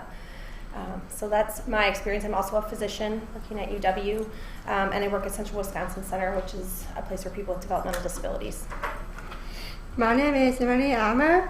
I am from Albany, Wisconsin, and my name is Amy Kavanaugh. I have 3 kids, Noah, who's 7, Maya, who's 5 and has Down syndrome, and Leah, who's 3.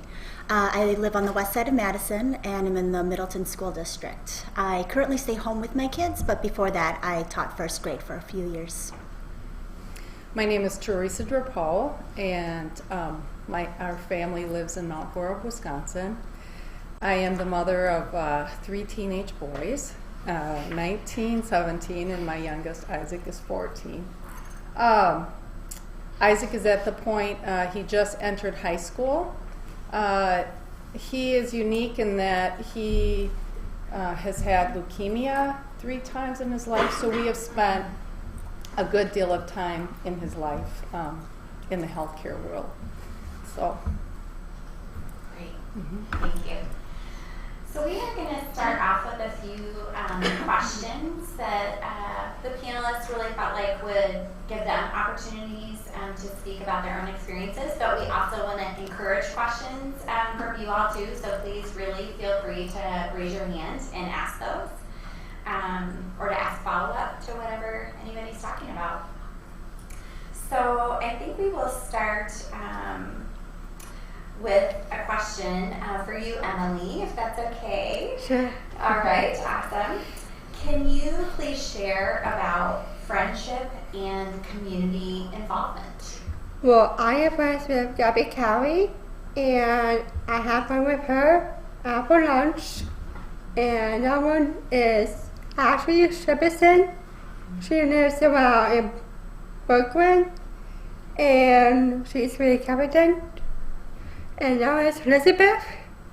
She is so funny.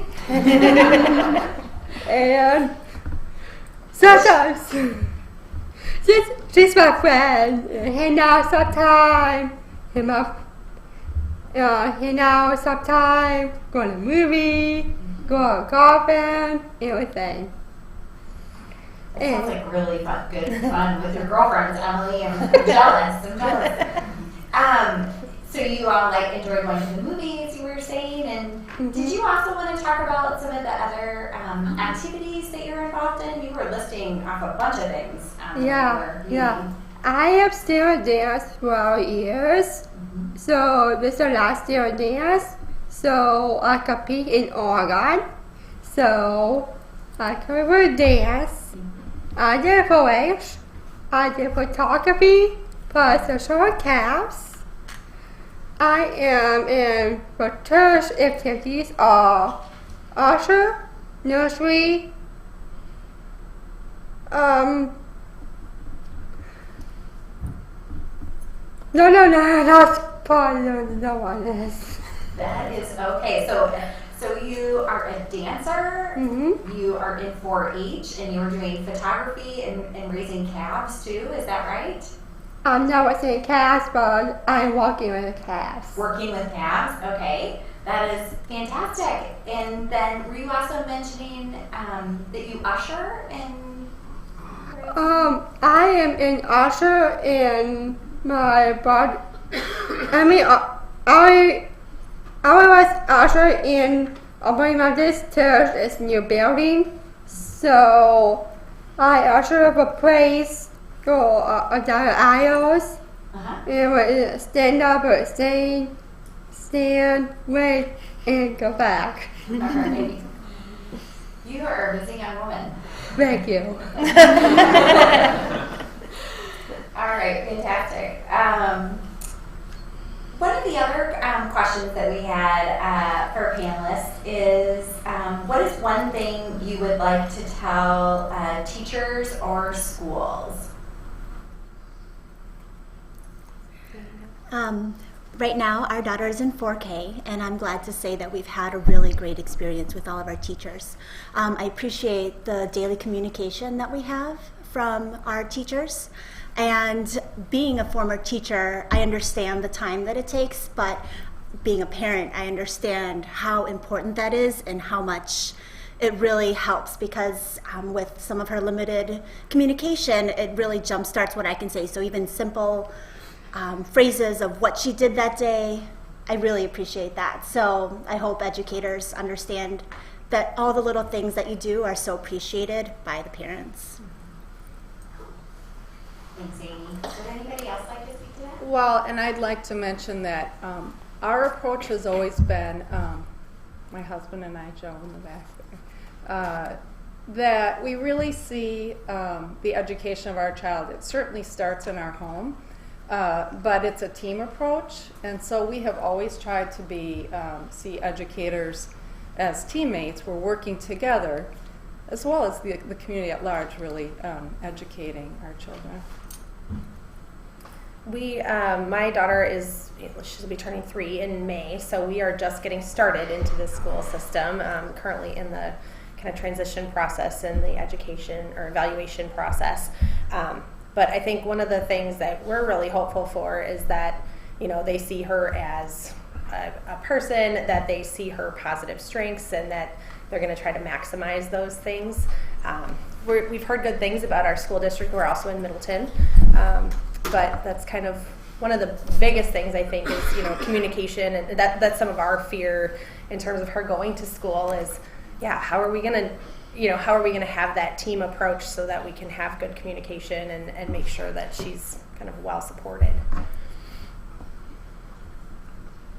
Great, thank you all.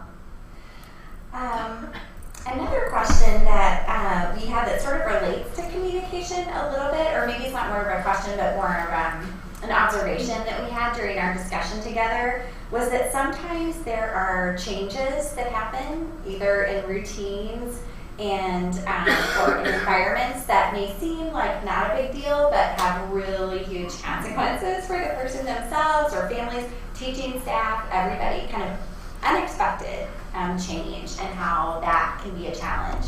Emily, you were nodding your head. You had something about unexpected change. I was multi-carriers for right now.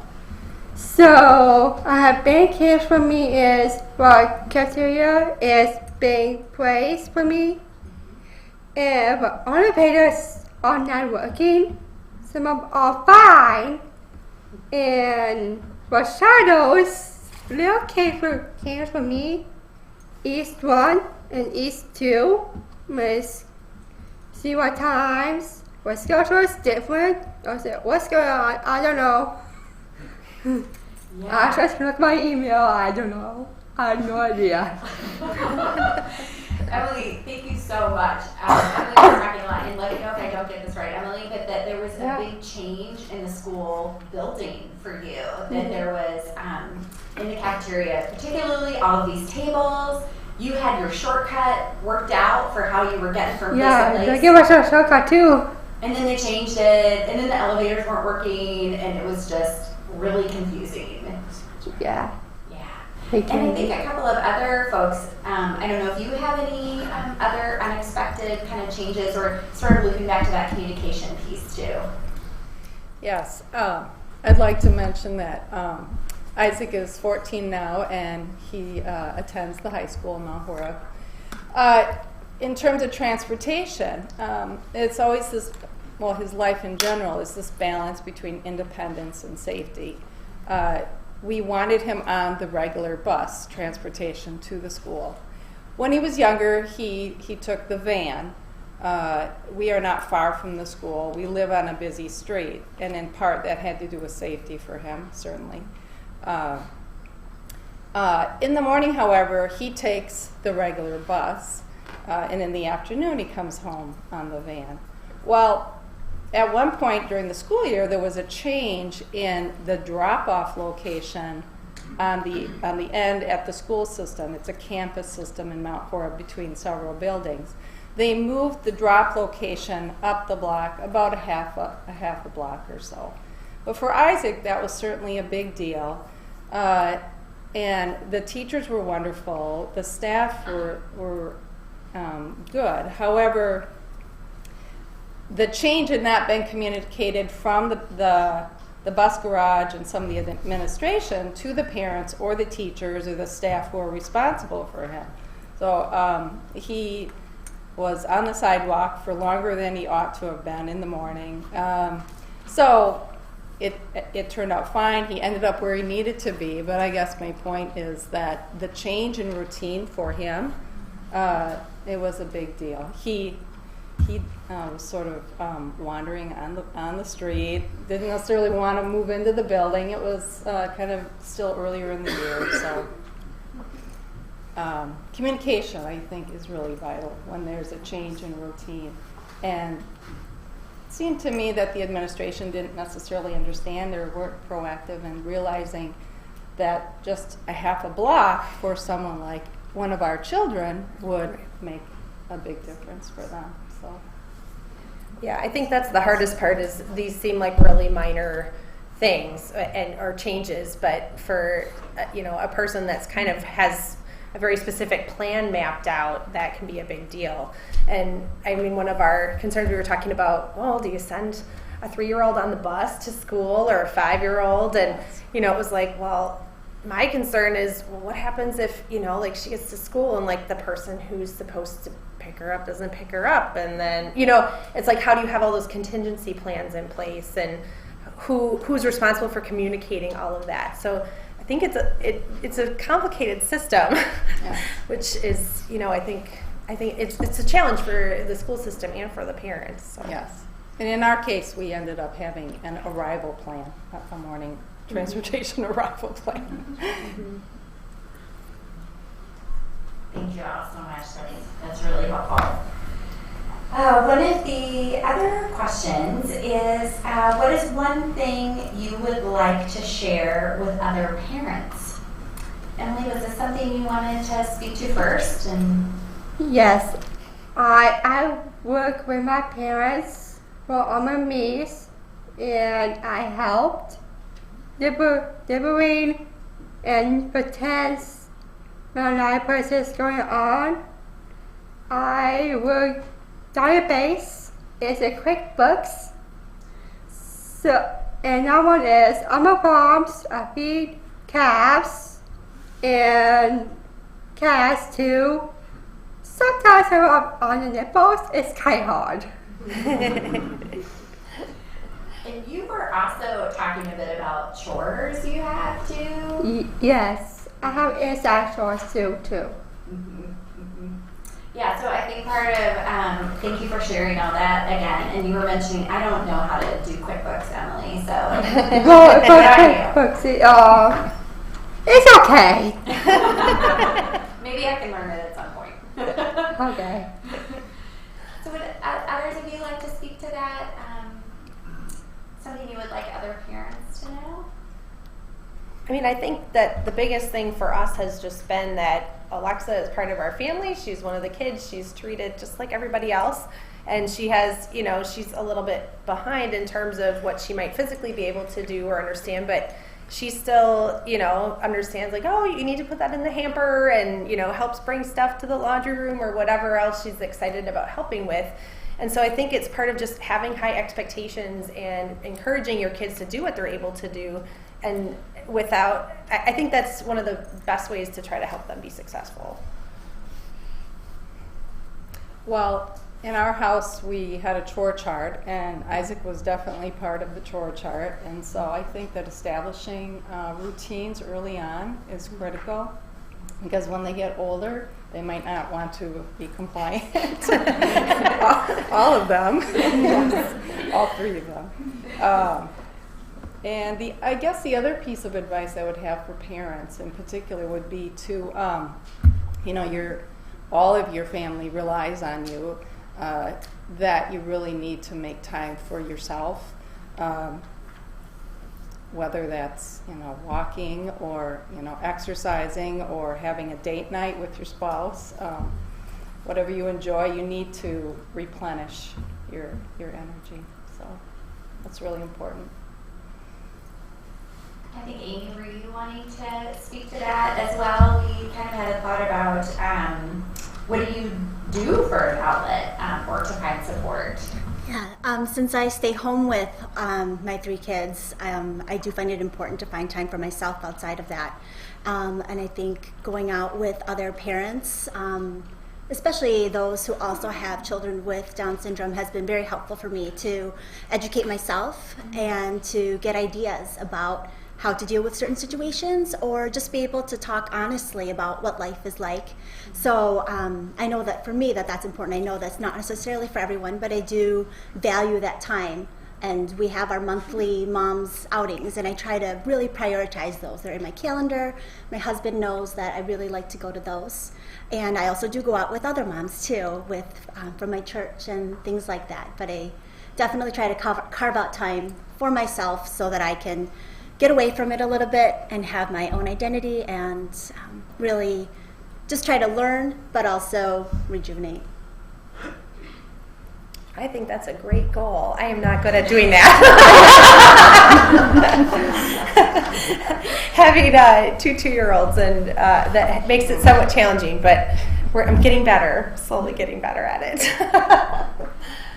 Kimberly, would you like to talk a little bit about the inclusion efforts that have happened in your faith community, and perhaps that's a place where you rejuvenate, even though it's not a date night? Yes. Well, we've been so fortunate that we've been so supported by our community and family. We attend a really great church, and once Alexa was born, they kind of saw the need for having a special needs ministry.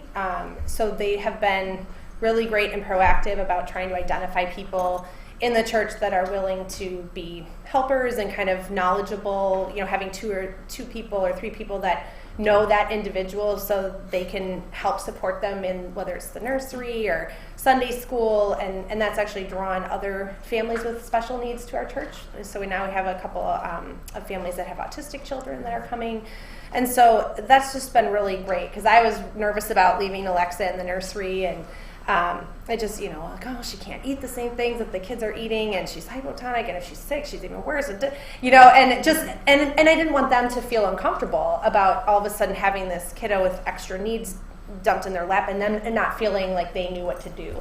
So that's been a really great thing that has been implemented in just a way to try to make sure that everybody can be included in different activities. And now we're working on who's going to help make that transition to Sunday school once they turn 3. But so we've had a really good experience with the inclusion, but we had good support. So great, thank you. Mm-hmm. We'd like to see if there are other questions out in the audience for our panel of experts. Oh, okay. Yeah. Recently, we have a 4-year-old in preschool, and just recently I noticed where he gets on the afternoon bus, and sometimes he doesn't want to, so he has to eat that lunch meal a little bit early, and he doesn't want to take the time to do that. But then when it's time to get ready for the bus, then he'll sign, okay, now I want to eat. So is that behavioral, or is that something? How should we address when we see that happen? I'm not sure what the solution to that is, but I can relate to that. My daughter really enjoys being at school, so I think she starts acting out a little bit towards the end of the day because she sees that it's the end of the day. So I could see it potentially he's thinking, oh, I want to stay at school, maybe, or at least that's how it is for our daughter, that she's thinking, I'm going to kind of drag my feet getting to the bus because maybe that'll prolong the time that I can be at school with my friends. And so I think they're trying to do a little bit more predictive things of looking ahead to anticipating that that's going to happen, but you'll get to come back tomorrow, or if visuals help. I was going to say, sometimes visual schedules can be really helpful, of having kind of the daily schedule, kind of mapped out for the kiddos, so that they can actually take either the visual off when it's completed, or they can see what that next step is, and that there is a routine to the day, and hopefully having someone that can help kind of make that happen might be helpful. But yeah, there could be multiple motivating factors for that. But Well, and I know for many of our family members, transitions may be difficult, and so I would say working with your school staff or other experts to work on a visual calendar, step by step, or social stories, which lead them through in a story visual type pattern what's expected in a positive way. So, and you review that numerous times, as I understand. There are teachers who are experts, I'm sure, can explain that, but that would be a really good resource, I would say. Those are great suggestions. Thanks. I think there was a question. Yeah, I have a question for Teresa. So we're about to go into middle school. And so when Caitlin was younger, I think friendship was pretty easy with peers. So I'm just curious I know Isaac, he's awesome. So what has his experience been with peer friendships through middle school and high school? What does it look like?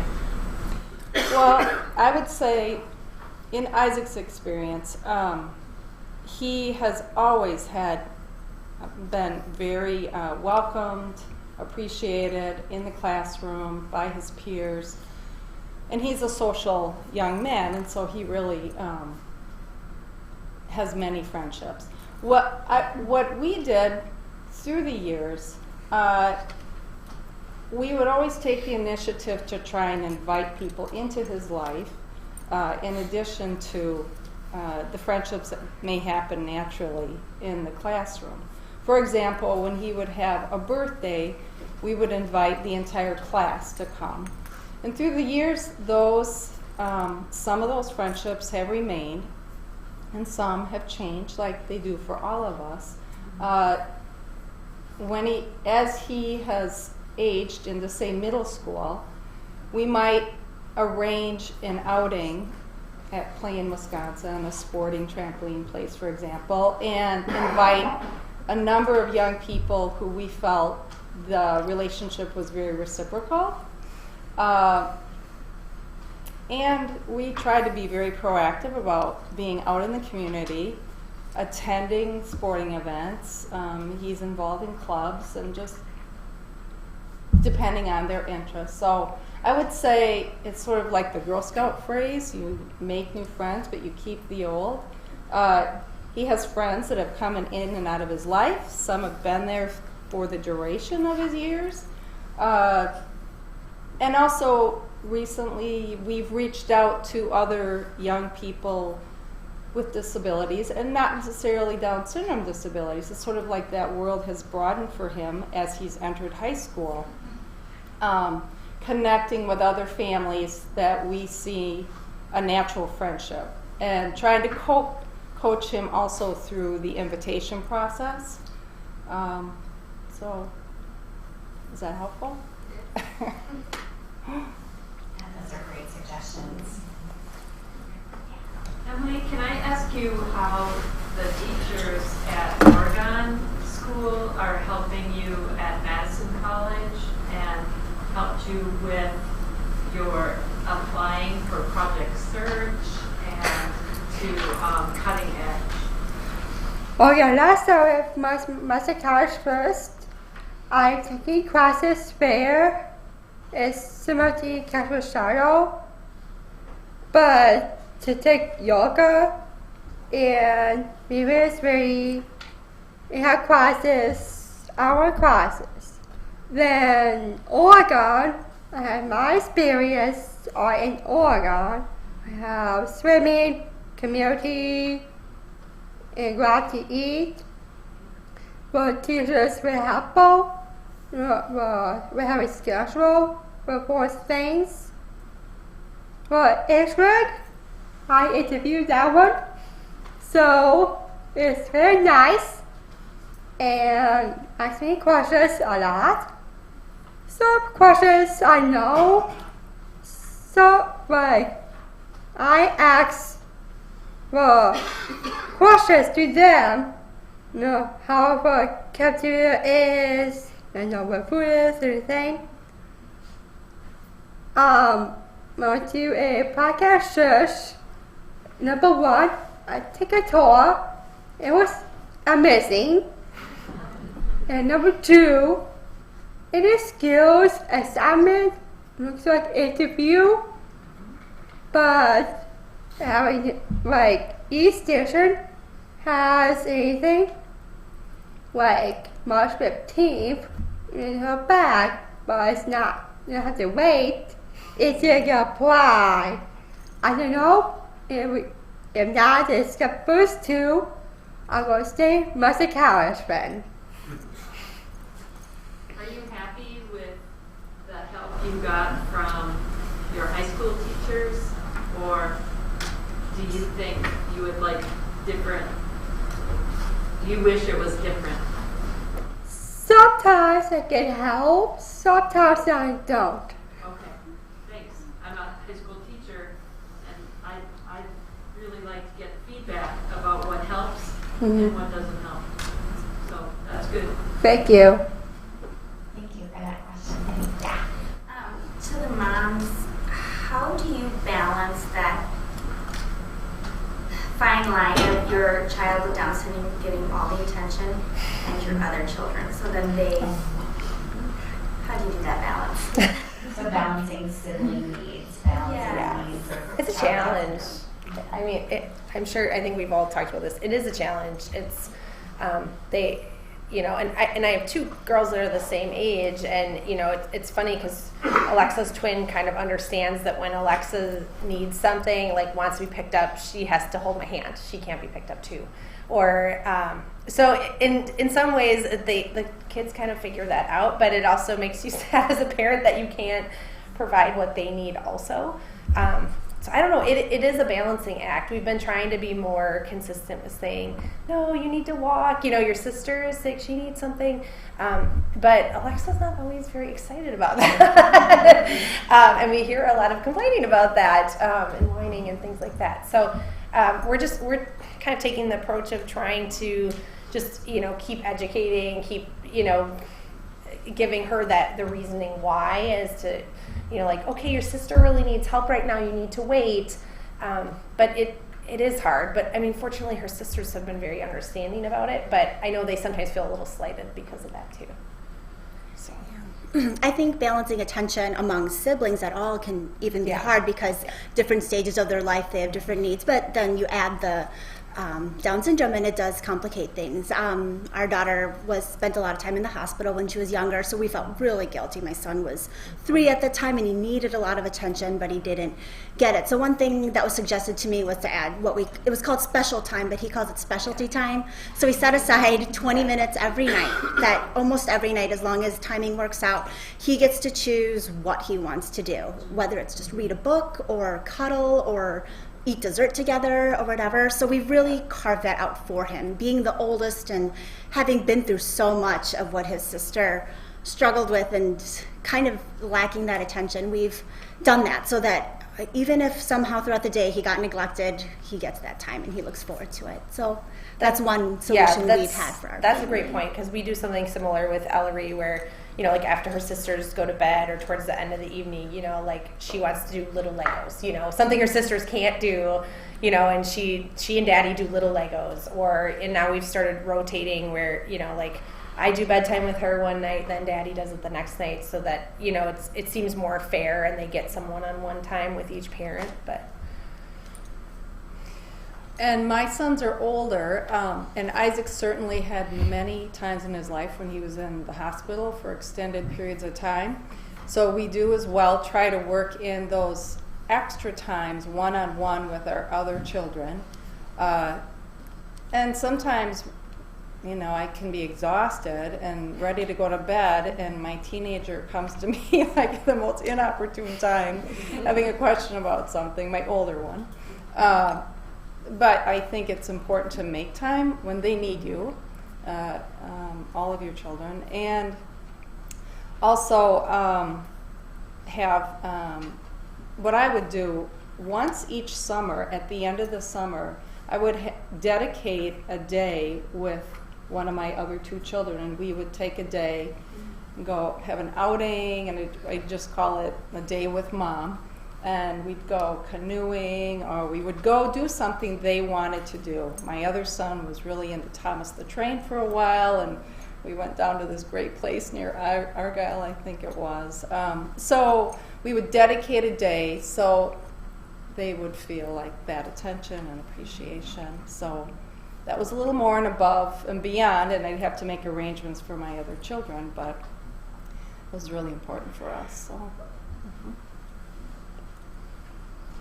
Any other questions? I'd like to give our panel of experts a round of applause.